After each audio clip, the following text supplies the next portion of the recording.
ಲೋಕಾಃ ಪುನರಾವರ್ತಿನೋರ್ಜುನ ಮಾಮುಪೇತ್ಯ ತು ಕೌಂತೇಯ ಪುನರ್ಜನ್ಮ ನ ವಿದ್ಯತೆ.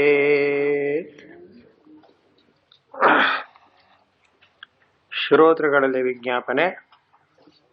5 ಗಂಟೆ 20 ನಿಮಿಷ ಆಗಿದೆ. ಆದ್ದರಿಂದ ಕಾರ್ಯಕ್ರಮ 6 ಗಂಟೆ 20 ನಿಮಿಷಕ್ಕೆ ಮುಕ್ತಾಯ.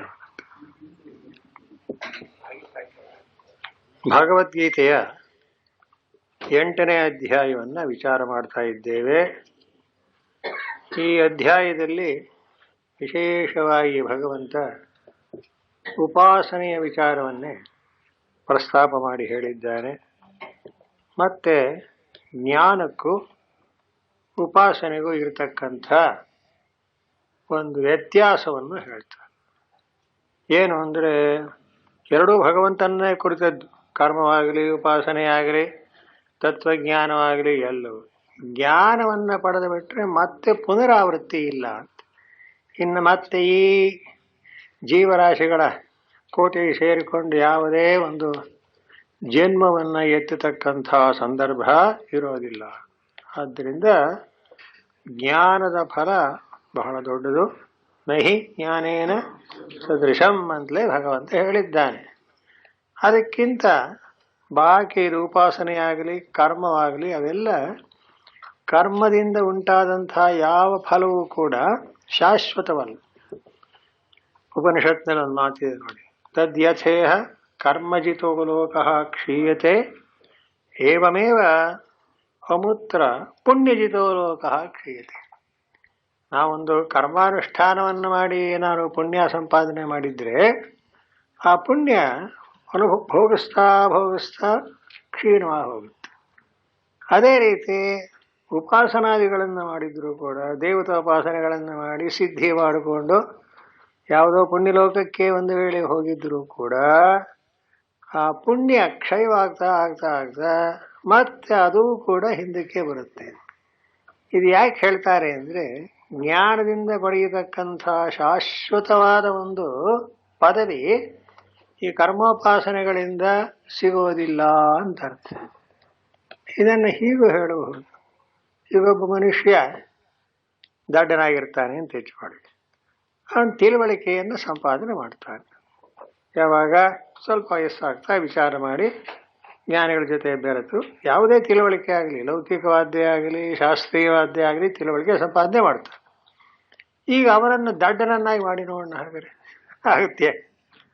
ಒಂದು ಸಲ ಚಿಕ್ಕ ವಯಸ್ಸಿನಲ್ಲಿ ದಡ್ಡನಾಗಿದ್ದದ್ದು, ಏನೂ ಗೊತ್ತಿಲ್ಲದೆ ಇದ್ದದ್ದು ಸರಿ.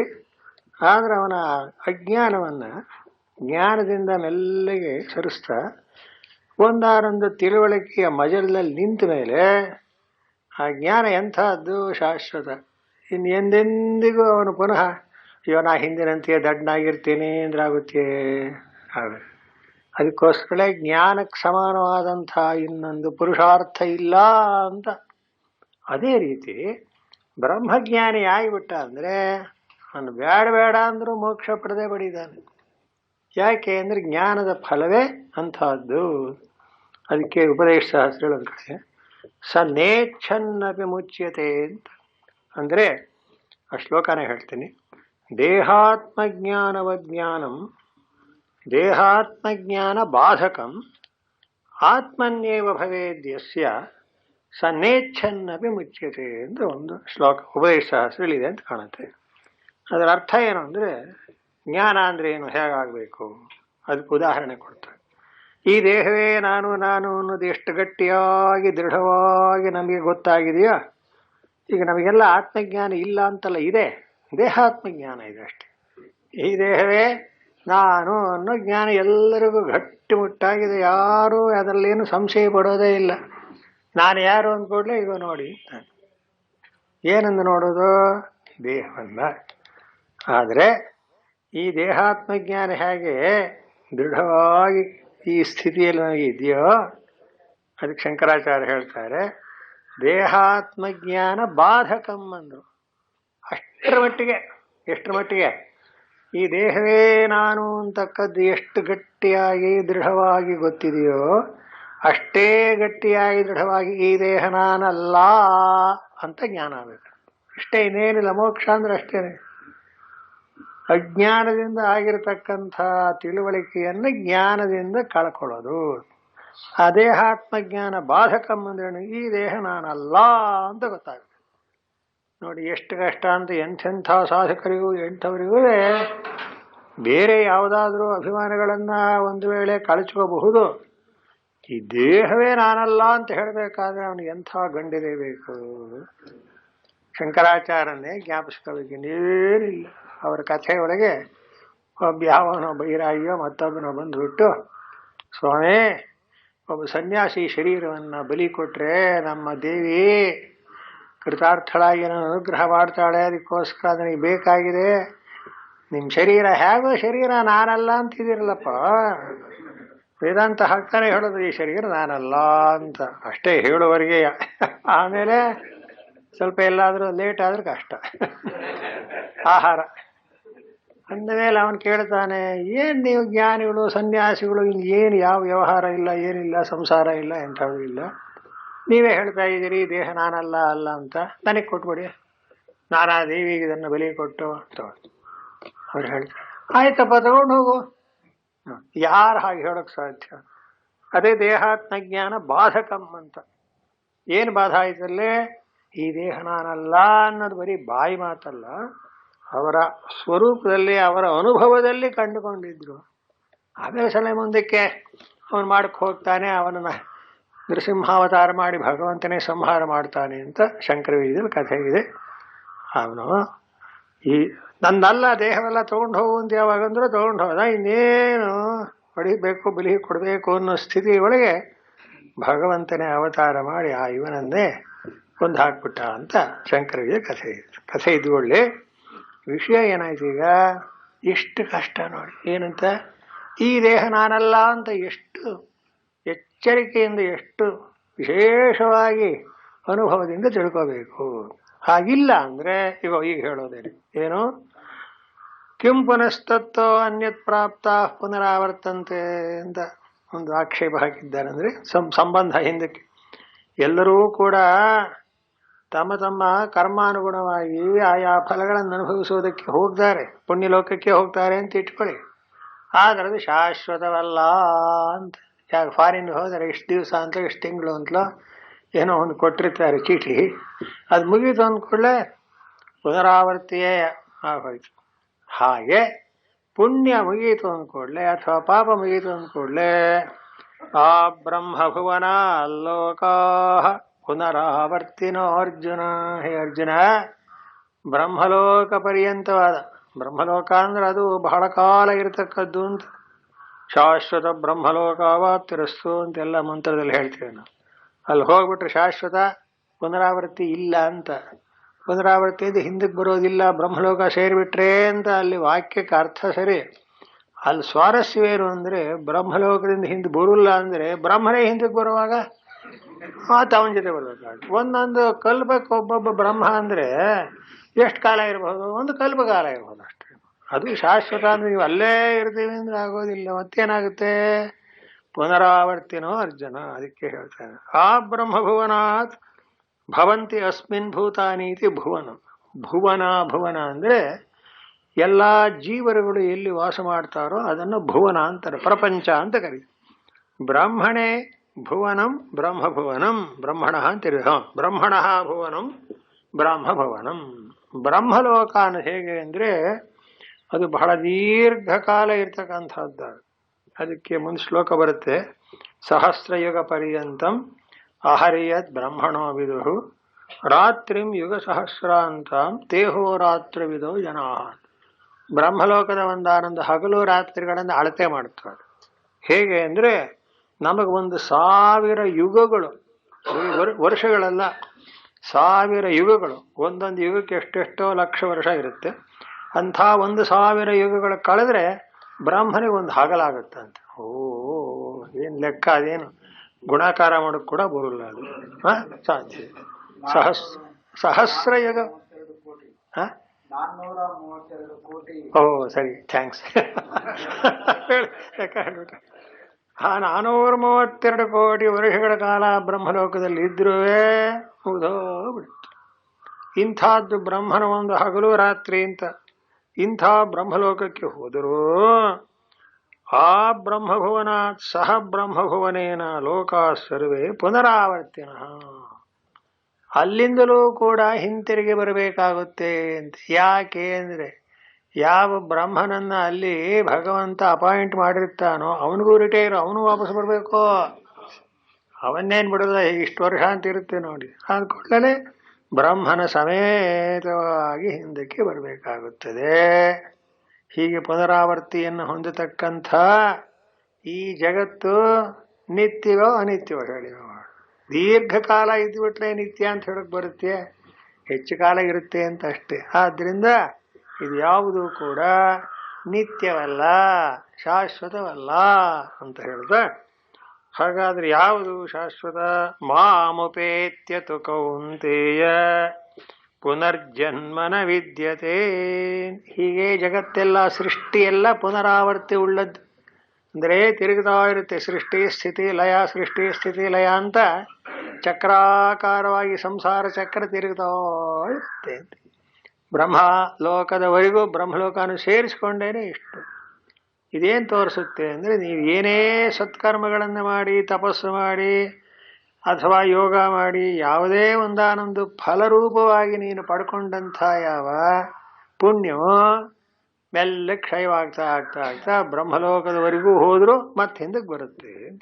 ಇದನ್ನೇನು ತಿಳ್ಕೋಬೇಕು? ಅನಿತ್ಯ, ಅನಿತ್ಯತ್ವ ಬುದ್ಧಿ ಬರಲಿ ಅಂತ ಹಾಗೆ ಹೇಳ್ತಾ ಇದ್ದಾರೆ ಅಷ್ಟೆ. ಪುನರಾವರ್ತಿನ. ಆದರೆ ಪುನರಾವೃತ್ತಿ ಇಲ್ಲದೆ ಇರತಕ್ಕಂಥದ್ದು ಯಾವುದು ಅಂದರೆ ಮಾಮುಪೇತ್ಯತು ಕೌಂತೇಯ ಪುನರ್ಜನ್ಮ ಪುನರುತ್ಪತ್ತಿ ನ ವಿದ್ಯತೆ. ನನ್ನನ್ನ ಪಡೆದು ಬಿಟ್ರೆ ಹಿಂದಕ್ಕೆ ಬರೋ ಹಾಗಿಲ್ಲ. ಇದನ್ನೇನಂತಾರೆ? ನದಿ ಹೋಗಿ ಹೇಗೆ ಸಮುದ್ರಕ್ಕೆ ಸೇರಿಬಿಟ್ರೆ ಇನ್ನು ಪುನಃ ನದಿ ಅಂತ ಹೊರಗೆ ಬರೋಕ್ಕೆ ಅವಕಾಶವೇ ಇಲ್ಲ. ಯಾಕೆ? ಎಲ್ಲ ಸಮುದ್ರವಾಗಿಬಿಡುತ್ತೆ. ಸಮುದ್ರವನ್ನು ಸೇರಿದಂಥ ನದಿಗಿನ್ನು ಪುನಃ ನದಿಯಾಗುವಂಥ ಸಂಭವ ಭಯ ಏನು ಇಲ್ಲವೋ ಹಾಗೆ ಹೇ ಅರ್ಜುನ, ಮಾಮ್ ಅಂತ ಪರಮಾತ್ಮನಾದ ಪರಬ್ರಹ್ಮನಾದಂಥ ಉತ್ಪತ್ತಿ ಸ್ಥಿತಿ ಲಯಗಳಿಲ್ಲದೆ ಉತ್ಪತ್ತಿ ಸ್ಥಿತಿ ಲಯಗಳಿಗೆ ಕೇವಲ ಸಾಕ್ಷೀಭೂತನಾಗಿರ್ತಕ್ಕಂಥ ಆ ನನ್ನನ್ನು ಸೇರಿದರೆ ಪುನರ್ಜನ್ಮನ ವಿದ್ಯತೆ, ಇನ್ನು ಎಂದೆಂದಿಗೂ ಹುಟ್ಟುವಂತಿಲ್ಲ ಅಂತ. ಈ ಹುಟ್ಟುವುದು ನಾಶವಾಗುವುದು ಅನ್ನೋದು ಸಂಸಾರ ಧರ್ಮ. ಎಷ್ಟು ಕಾಲವಾದರೂ ಅದು ಸಂಸಾರ ಅನ್ನೋದು ಸಂಸಾರವೇ, ಎಷ್ಟು ಕಾಲ ಇದ್ದರೂ ಕೂಡ ಅನಿತ್ಯವೇ ಅಂತ ಈ ಭಾವನೆ ಬರಬೇಕು. ಹಾಗಾದರೆ ಬ್ರಹ್ಮಲೋಕದಿಂದಲೂ ತಿರುಗಿ ಬಂದ್ಬಿಡ್ತಾನೆ ಅಂದರೆ ಬ್ರಹ್ಮಲೋಕ ಶಾಶ್ವತ ಅಂತ ಹೇಳ್ತಾರಲ್ಲ.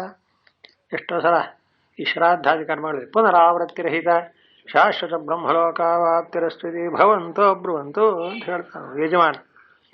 ಈ ಶ್ರಾದ್ದದಿಂದ ಪಿತೃಗಳಿಗೆ ಪುನರಾವೃತ್ತಿ ಇಲ್ಲದೆ ಇರತಕ್ಕಂಥ ಬ್ರಹ್ಮಲೋಕ ಸಿಕ್ಕಲೇ ಸಿಗುತ್ತೆ ಅಂತ ಇವರು ಆಶೀರ್ವಾದ ಮಾಡ್ತಾರೆ. ಇದೆಯಲ್ಲ ಸ್ವಾಮಿ ಪುನರಾವೃತ್ತಿ ರಹಿತ ಅಂತಿದೆಯಲ್ಲ ಅಂತ.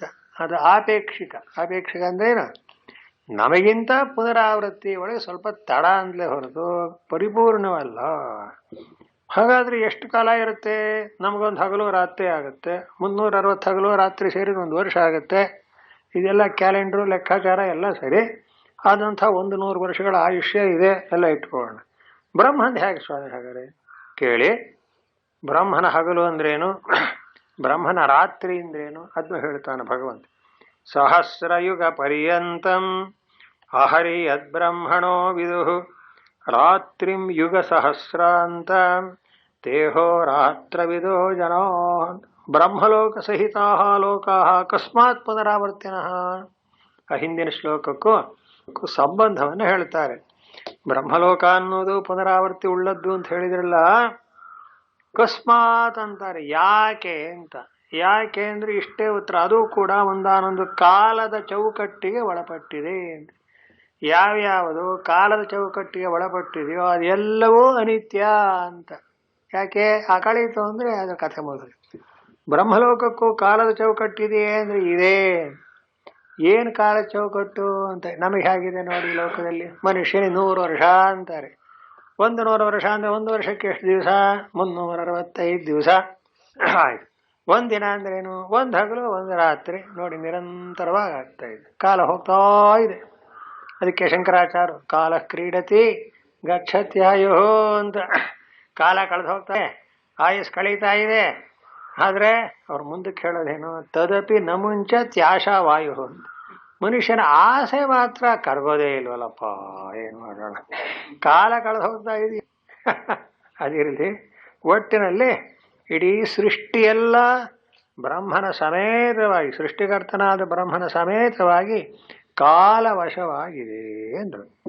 ಆದರೆ ನಮ್ಮ ಕಾಲಕ್ಕೂ ಬ್ರಹ್ಮನ ಕಾಲ ವ್ಯತ್ಯಾಸ, ಗಡಿಯಾರ, ಟೈಮು ಅಂತಾರೆ. ಹೇಗೆ ಅಂದರೆ ಸಹಸ್ರಯುಗ ಪರ್ಯಂತಂ ಅಹರಿಯದ್ ಬ್ರಹ್ಮಣೋ ವಿದುಹು ಅಂತ. ಅಲ್ಲಪ್ಪ, ಬ್ರಹ್ಮಲೋಕಕ್ಕೆ ಹೋದವರು ಹಿಂದಕ್ಕೆ ಬರ್ತಾರೆ ಅಂದರೆ ಯಾಕೆ ಬರ್ತಾರೆ? ಅಕಸ್ಮಾತ್ ಅಂದರು. ಕಾಲ ಪರಿಚ್ಛಿನ್ನತ್ವಾತ್ ಅಂತ ನೋಡಿದ. ಕಾಲಕ್ಕೆ ಒಳಪಟ್ಟಿರೋದು ಎಲ್ಲವೂ ಅನಿತ್ಯ, ಯಾವುದೂ ಶಾಶ್ವತವಲ್ಲ. ಕಾಲ ಬಂತು ಅಂದರೆ ಅದು ಹುಟ್ಟುವಾಗಲೂಬಹುದು, ನಾಶವಾಗಲೂಬಹುದು. ಆದ್ದರಿಂದ ಕಾಲೋ ಜಗದ್ಭಕ್ಷಕ ಅಂತಲೇ ಶಂಕರಾಚಾರ್ಯರು ಆಯುರ್ನಶ್ಯತಿ ಪಶ್ಯತಾಂ ಪ್ರತಿದಿನಂ ಯಾತಿ ಕ್ಷಯಂ ಯೌವನಂ ಪ್ರತ್ಯಾಯಾಂತಿ ಗತಾಃ ಪುನರ್ನ ದಿವಸಾಃ ಕಾಲೋ ಜಗದ್ಭಕ್ಷಕ. ಎಂಥ ಮಾತುಗಳು, ಒಂದೊಂದು ವಾಕ್ಯವು ಎಷ್ಟು ಚೆನ್ನಾಗಿದೆ. ದಿನ ನೋಡ್ಕೊಳ್ಳಿ, ಆಯುಸ್ಸು ಕ್ಷೀಣವಾಗ್ತಾ ಇದೆ, ಖರ್ಚಾಗ್ತಾ ಇದೆ ಅಂತ ಆ ಗಡಿಯಾರ ಹೇಳುತ್ತೆ. ಟಿಕ್ ಟಿಕ್ ಟಿಕ್ ಟಿಕ್ ಅಂತಿರುತ್ತೆ. ಒಂದೊಂದು ಸಲ ಟಿಕ್ ಟಿಕ್ ಅಂದ ಹಾಗೆ ಅಷ್ಟಷ್ಟು ಕಾಲ ಆಯುಷ್ಯ ಲೆಸ್ ಕಮ್ಮಿ ಆಗ್ತಾ ಬರುತ್ತೆ. ಹೀಗಾಗಿ ಯೌವನ ಬಂತೆ, ಯೌವನ ಹೋಗುತ್ತೆ, ಮೌತ್ ಬರುತ್ತೆ. ಹೀಗಾಗಿ ಕಾಲೋ ಜಗದ್ಭಕ್ಷಕ, ಅದು ಯಾರನ್ನೂ ಬಿಟ್ಟಿಲ್ಲ. ದೊಡ್ಡವಂತನ, ಐಶ್ವರ್ಯವಂತನಾಗಲಿ, ರಾಜನಾಗಲಿ, ರಂಕನಾಗಲಿ, ಬಂತು ಅಂದ ಕೂಡಲೇ ಹಾಗೇ ಹೋಯ್ತು, ಅಲ್ಲೇ ಮುಗಿದೋಗ್ಬಿಡುತ್ತೆ. ಅದಕ್ಕೆ ಯಾರು ತಾನೇ ಈ ಒಂದಾನೊಂದು ಕಾಲದ ಚೌಕಟ್ಟಿಗೆ ಒಳಪಟ್ಟಂತಹ ಜಗತ್ತಿನಲ್ಲಿ ಶಾಶ್ವತವಾಗಿರೋರು ಯಾರು ಅಂತ ಬಹಳ ಹಿಂದೆ ಒಂದು ಇದನ್ನು ಓದಿದ್ದೆ. ಆ ಒಂದು ಸಂಸ್ಕೃತದ ಒಂದು ಗ್ರಂಥ, ಅದು ಹೆಸರು ಮರೆತು ಹೋಗಿದೆ, ಹೇಳ್ತೀನಿ. ಅಂದರೆ ಏನಾಯಿತು, ಅದು ಕಥೆ ಪುಸ್ತಕ, ಪಂಚತಂತ್ರ, ಕರೆಕ್ಟ್, ಪಂಚತಂತ್ರದಲ್ಲಿ ಒಂದು ಕಥೆ ಆಗುತ್ತೆ. ಅಂದರೆ ಒಬ್ಬ ಚಂದ್ರಹಾಸನ ಒಬ್ಬ ಹುಡುಗ, ಅವನ ತಂದೆ ಹೋಗ್ಬಿಟ್ಟಿದ್ದಾನೆ, ಅವನ ಚಿಕ್ಕಪ್ಪ ಇದ್ದಾನೆ. ಆ ಹುಡುಗನಿಗೆ ಬರಬೇಕಾದಂಥ ಒಂದಾನೊಂದು ರಾಜ್ಯಭಾರದ ಅಧಿಕಾರ. ಈ ಚಿಕ್ಕಪ್ಪನಿಗೆ ಆಸೆ, ಈ ಹುಡುಗನ ನಾಶ ಮಾಡಿಬಿಟ್ರೆ, ಹಾಳು ಮಾಡಿಬಿಟ್ರೆ ನನಗೆ ಬಂದ್ಬಿಡುತ್ತೆ ಅಂತ ತಿಳ್ಕೊಂಡು ಅವನೇನು ಮಾಡ್ತಾನೆ, ಚಂದ್ರಹಾಸನ ಯಾರೋ ಇರಬೇಕು, ಅವ್ನು ಕರ್ಕೊಂಡೋಗಿ ಕೊಂದು ಹಾಕ್ಬಿಡಿ ಅಂತ ಹೇಳಿಬಿಟ್ಟು ಇದು ಮಾಡಿಬಿಡ್ತಾರೆ, ಏರ್ಪಾಡು ಮಾಡಿಬಿಡ್ತಾರೆ. ಆದರೆ ಅಲ್ಲೊಂದು ಮಾತು ಹೇಳ್ತಾರೆ, ನಿಜ, ಆ ಒಂದಾನೊಂದು ಹುಡುಗನನ್ನ ಕೊಲ್ಲೋದು ಅಂತಿರುವ ನಿಜ ಏನು ಅಂದರೆ ಪ್ರತಿಯೊಬ್ಬನನ್ನು ಕಾಲವೇ ಕೊಂದು ಹಾಕುತ್ತೆಯೇ ಹೊರತು ಇನ್ಯಾರೂ ಇಲ್ಲ. ಆದ್ದರಿಂದ ನಾವು ಯಾರೇ ಎಷ್ಟು ಶಾಶ್ವತವಾಗಿರ್ತೀವಿ ಅಂದರೂ ಅದಕ್ಕೊಂದು ಶ್ಲೋಕನ ಹಾಕಿದ್ರೆ, ಮಾಂಧಾತ ನಹುಷೋ ಅಂಬರೀಷಃ ಅಂತ ಉದ್ದಕ್ಕೆ ಶ್ಲೋಕ ಬರುತ್ತೆ. ಒಬ್ಬ ಮಾಂಧಾತ ಮಾಡಿದ, 2000 ವರ್ಷ ಮಾಡಿದ ಆಗಬಹುದು. ಮಾಂಧಾತನಾಗಲಿ, ನಹುಷನಾಗಲಿ, ಅಂಬರೀಷನಾಗಲಿ, ಯಯಾತಿಯಾಗಲಿ ಬಹಳ ಕಾಲ ರಾಜ್ಯಭಾರ ಮಾಡಿದ್ರು ಅಂತ ಅಂದರೂ ಕೂಡ ಅವರೆಲ್ಲ ಇವತ್ತಿದಾರೋ ಅಂತಾನೆ. ಅಂದ್ರೇನಾಯ್ತು, ನೈಕೇನಾಪಿ ಸಮಂಗತ ವಸುಮತಿ ಮುಂಜತ್ವಯ ಯಾಸ್ಯತಿ ಅಂತ. ಮುಂಜ ಅಂತ ಆ ಚಿಕ್ಕಪ್ಪನ ಹೆಸರು, ಆ ಚಂದ್ರಹಾಸನ ಚಿಕ್ಕಪ್ಪನೇ ಇರ್ಬೇಕು, ಅವನು ಇರ್ಲಿ. ಅವನು ಹೇಳ್ತಾನೆ, ಇಷ್ಟೆಲ್ಲ ಆಯ್ತಲ್ಲ, ಆ ಮಾಂಧಾತ, ನಹುಷ, ಅಂಬರೀಷ ಸಹಸ್ರಾರು ವರ್ಷಗಳ ಕಾಲ ಈ ಭೂಮಿಯನ್ನು ಆಳಿದ್ರಲ್ಲ, ಎಲ್ಲ ನಾನು ಮಹಾರಾಜ, ಚಕ್ರವರ್ತಿ, ಭೂಮಿಗೆ ಅಧಿಪತಿ ಎಲ್ಲ ಹೇಳ್ಕೊಂಡು ನಾನು ಭೂಪಾಲಕ ಅಂತ ಹೇಳಿದ್ನಲ್ಲ, ಯಾರ ಜೊತೆಯಲ್ಲಾರು ಈ ಭೂಮಿ ಹೋಯ್ತೋ ಅವ್ರ ಜೊತೆ ಒಳಗೆ ಅಂತ ಕೇಳ್ತಾರೆ. ನೋಡಪ್ಪ, ಯಾರ ಜೊತೆಯಲ್ಲೂ ಹೋಗ್ಲಿಲ್ಲ, ಮುಂಜ ನಿನ್ ಜೊತೆ ಬರುತ್ತೆ ತಿಳ್ಕೊ ಅಂದ. ಅಂದ್ರೆ ನೆಗೆಟಿವ್ ಅದು, ಅಂದ್ರೆ ನಿನ್ ಜೊತೆಯಲ್ಲೂ ಅಂದ್ರೆ ಏನಾಯ್ತು, ಕಾಲೋ ಜಗದ್ಭಕ್ಷಕ. ಕಾಲ ಅನ್ನೋದು ಜಗತ್ತನ್ನೆಲ್ಲ ತಿಂದು ಹಾಕ್ತಕ್ಕಂಥದ್ದು ಅಂತ. ಅಂಥ ಕಾಲವೂ ಕೂಡ ಬ್ರಹ್ಮನಿಗೂ ಬಿಡೋದಿಲ್ವಂತೆ, ಅವನಿಗೂ ಅಪಳೆ ಆಗುತ್ತೆ ಅಂತಾರೆ. ಹೇಗೆ ಅಂದ್ರೆ ಅವನ ಕಾಲ ದೀರ್ಘವಾಗಿರಬಹುದು ಅಷ್ಟೇ. ದೀರ್ಘ ಅಂದ್ರೆ ಎಷ್ಟು ಕೇಳಿ, ಸಹಸ್ರಯುಗ ಪರ್ಯಂತಂ ಅಹರಿಯದ್ ಬ್ರಹ್ಮಣೋ ವಿದುಹು ಅಂದ್ರೆ ಬ್ರಹ್ಮನ ಒಂದು ಹಗಲು ಅಂದರೆ ಏನು ಗೊತ್ತೇ, ನಮ್ಮ ಒಂದಾನೊಂದು ಕಾಲದ ಅಳತೆಯಲ್ಲಿ 1,000,000 ಯುಗಗಳ ಕಡೆ, ವರ್ಷ ಅಲ್ಲ, ಸಹಸ್ರ ಯುಗಗಳು. ಕೃತಯುಗ, ತ್ರೇತಾಯುಗ, ದ್ವಾಪರಯುಗ, ಕಲಿಯುಗ ಅಂತ ಬರುತ್ತಲ್ಲ. ಮತ್ತೆ ಕಲಿಯುಗ ಮುಗಿದ ಮೇಲೆ ಕೃತಯುಗ ಬರುತ್ತೆ. ಒಂದೊಂದು ಯುಗಕ್ಕೂ ಸಹಸ್ರಾರು ವರ್ಷಗಳ ಒಂದಾನೊಂದು ಕಾಲಮಾನ ಇದೆ. ಇಂಥ ಯಾವ ಯುಗಗಳು 1000 ಸಲ ಕಳೆದರೆ ಬ್ರಾಹ್ಮನಿಗೆ ಒಂದು ಹಗಲಾಗುತ್ತದೆ. ಅಹರಿಹದ್ ಬ್ರಾಹ್ಮಣೋ ಇದು. ಅಷ್ಟೇ ಸಹಸ್ರ ಯುಗಗಳು ಕಳೆದ್ರೆ ರಾತ್ರಿ ಯುಗ ಸಹಸ್ರ ಅಂತ. ಅದೇ ರೀತಿ ಇನ್ನು ಸಹಸ್ರ ಯುಗಗಳು ಒಂದು ರಾತ್ರಿ ಆಗುತ್ತದೆ ಅಂದ್ರೆ ಬ್ರಹ್ಮನ ಕಾಲ ಅಂತಕ್ಕದ್ದು ಎಷ್ಟು ದೀರ್ಘವಾಯಿತು ನೋಡಿ. ಆದ್ರಿಂದ ಓಹೋ ಬ್ರಹ್ಮ ಅನ್ನೋನು ಶಾಶ್ವತ ಅಂತ ನಾವು ತಿಳ್ಕೊಂಡು. ಯಾಕೆ ಒಂದು ಹಗಲು ಕಳೆಯೋಕ್ಕೆ 1000 ಯುಗ ಆಗಬೇಕು ಅಂದ್ರೆ ಯುಗದಲ್ಲಿ ಎಷ್ಟು ಸಹಸ್ರ ವರ್ಷಗಳಿರುತ್ತೆ, ಒಂದು ವರ್ಷದಲ್ಲಿ ಎಷ್ಟು ದಿನಗಳಿರುತ್ತೆ, ಒಂದು ದಿನದಲ್ಲಿ ಹಗಲು ರಾತ್ರಿ ಅದೆಲ್ಲ ಕರೆಕ್ಟು ಕ್ಯಾಲ್ಕುಲೇಟ್ ಸರಿ. ಆದರೂ ನಿಧಾನಕ್ಕೆ ಇಷ್ಟಿಷ್ಟೇ ಕಳೀತಾ ಬ್ರಹ್ಮನ ಆಯುಷ್ಯ ಕೂಡ ಏನಾಗುತ್ತೆ, ಮುಗಿದೇ ಹೋಗುತ್ತೆ ಅಲ್ಲವೇ. ಅಂದಮೇಲೆ ಆ ಬ್ರಹ್ಮಲೋಕ ಕೂಡ ಶಾಶ್ವತ ಅಂತ ನಂಬೋದು ಹೇಗೆ, ಅದನ್ನು ಹೇಳಿ. ಅದೇ ರೀತಿಯಲ್ಲಿ ಸಹಸ್ರಯುಗಗಳ ಒಂದು ಚಲನೆಯಿಂದ ಕಾಲಚಲನೆಯಿಂದ ಒಂದು ಹಗಲು, ಅಷ್ಟೇ ಸಹಸ್ರಯುಗಗಳ ಕಾಲಚಲನೆಯಿಂದ ಒಂದು ರಾತ್ರಿ. ಅಲ್ಲಿಗೇನಾಯಿತು, ಬ್ರಹ್ಮನ ಆಯುಷ್ಯದಲ್ಲಿ ಒಂದು ದಿನ ಕ್ಲೋಸ್ ಆಯಿತು.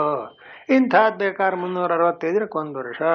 ಅಂಥ ಒಂದು ವರ್ಷ ಅಂದರೆ 100 ವರ್ಷಗಳು ಬ್ರಹ್ಮನಿಗೆ ಆಯುಸ್ಸು. ಅಂದರೆ ಅದಕ್ಕೆ ಬ್ರಹ್ಮ ಅಂದರೆ ನಿತ್ಯ ಅಂತೀವಿ. ನಿತ್ಯ ಅಂದರೆ ಏನು, ದೀರ್ಘಕಾಲ ಇರ್ತಾನೆ ಅಂತ. ಪರಮಾತ್ಮನಂತೆ ಶಾಶ್ವತವಲ್ಲ ಅನ್ನೋ ಅರ್ಥ. ಅಂದ ಮೇಲೆ ಅವ್ಯಕ್ತಾದ್ಯಕ್ತಯ ಸರ್ವಾಹ ಆಯ್ತಾ. ರಾತ್ರಿ ಯುಗ ಸಹಸ್ರ ಅಂತ ಅಹಃ ಪರಿಮಾಣಮೇವ ಕೇ ವಿದುರಿತಿ ತೇ ಅಹೋರಾತ್ರವಿದ ಕಾಲ ಸಂಖ್ಯಾವಿದ ಜನಾ. ಹೀಗೆ ಹೇ ಅರ್ಜುನ, ಬ್ರಹ್ಮನ ಒಂದಾನೊಂದು ಆಯುಷ್ಯದ ಪ್ರಮಾಣ ಅಳೆಯೋದ್ರೊಳಗೆ ನಮ್ಮ ಒಂದು ಸಹಸ್ರಯುಗಗಳ ಹಗಲು, ಸಹಸ್ರಯುಗಗಳ ರಾತ್ರಿ ಅನ್ನೋದು ಬ್ರಹ್ಮನಿಗೆ ಒಂದು ದಿನ ಅಂತ ಆಗುತ್ತೆ. ಅಂಥ ಒಂದು ದಿನ ಬೇಕಾದ್ರೆ ಮತ್ತೆ 365ಗಳು 100 ವರ್ಷಗಳು ಬ್ರಹ್ಮನಿಗೆ ಆಯುಷ್ಯ ಅಂತ ಹೇಳಬಹುದು. ಅಲ್ಲಿಗೇನಾಯಿತು, ಯತ ಏವಂ ಕಾಲ ಪರಿಚ್ಛಿನ್ನಾಹ ತೇ. ಆದ್ದರಿಂದ ಬ್ರಹ್ಮಲೋಕವೂ ಕೂಡ ಕಾಲದ ಅಳತೆಗೆ ಒಳಪಟ್ಟದ್ದಾಗಿರುತ್ತದೆ. ಆದ್ರಿಂದ ಏನು, ಪುನರಾವರ್ತಿನ, ಅಲ್ಲಿ ಹೋದ ಮೇಲೆ ಪುನಃ ಹಿಂದಕ್ಕೆ ಬರದೇ ಬೇಕಾಗುತ್ತದೆ.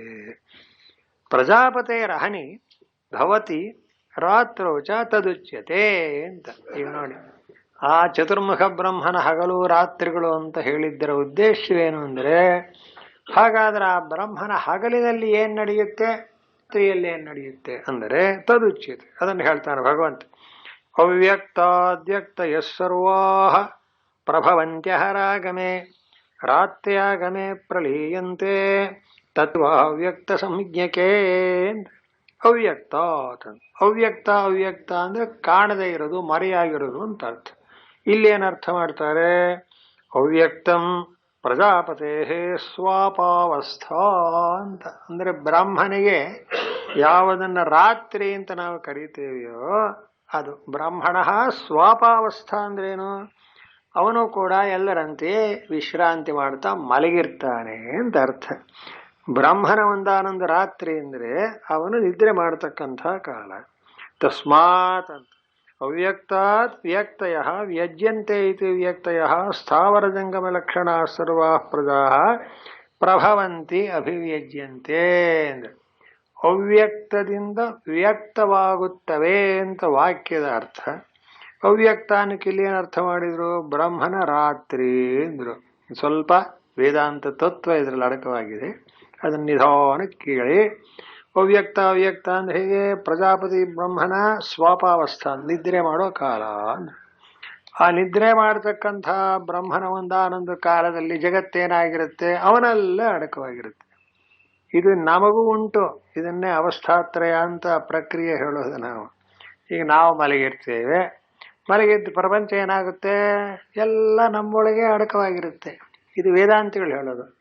ವ್ಯವಹಾರದವರು ಹೇಳೋದೇನು, ಏನು ನಾನು ಮಲ್ಕೊಂಡ್ಬಿಟ್ರೆ ಏನು ಪ್ರಪಂಚ ಮಲಗಿ ಹೋಗುತ್ತೆ ಏನ್ರಿ, ರಾತ್ರಿಗೂ ರೈಲು ಓಡಾಡ್ತಾ ಇರುತ್ತೆ, ಬಸ್ ಓಡಾಡ್ತಾ ಇರುತ್ತೆ, ಜನ ಹತ್ತಾರೆ ಇಳೀತಾರೆ, ಇದು ಏನ್ರಿ ವೇದಾಂತ ಅಂತ ಕೇಳ್ತೀನಿ. ಹಾಗಲ್ಲ, ಅನುಭವ ಅನ್ನೋದು ಅವನವನ ಅನುಭವ ತಗೋಬೇಕು.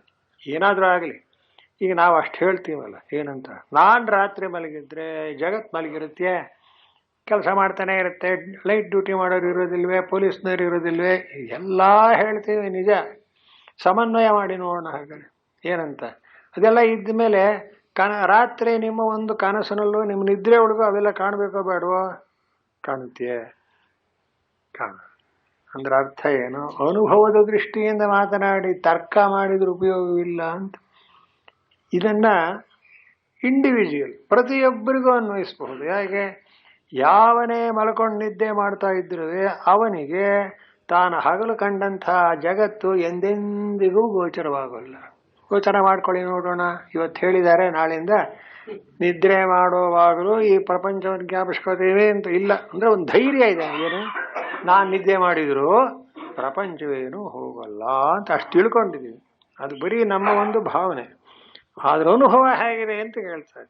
ಯಾವಾಗಲೂ ವೇದಾಂತದಲ್ಲಿ ಅನುಭವಕ್ಕೆ ಪ್ರಧಾನ. ನಿಮ್ಮ ಅನುಭವ ಹೇಗಿದೆ? ಹಾಗಾದ್ರೆ ನಿಮ್ಮ ನಿದ್ರೆ ಒಳಗೆ ಈ ಜಗತ್ತು ಕಾಣುತ್ತೋ, ಅಥವಾ ನಿಮ್ಮ ನಿದ್ರೆ ಒಳಗೆ ಜಗತ್ತು ಇದೆ ಅಂತ ಏನಾದ್ರು ನಿಮಗೆ ತಿಳುವಳಿಕೆ ಬರುತ್ತೋ ಅಂತ ಕೇಳ್ತಾರೆ. ಇಲ್ಲ.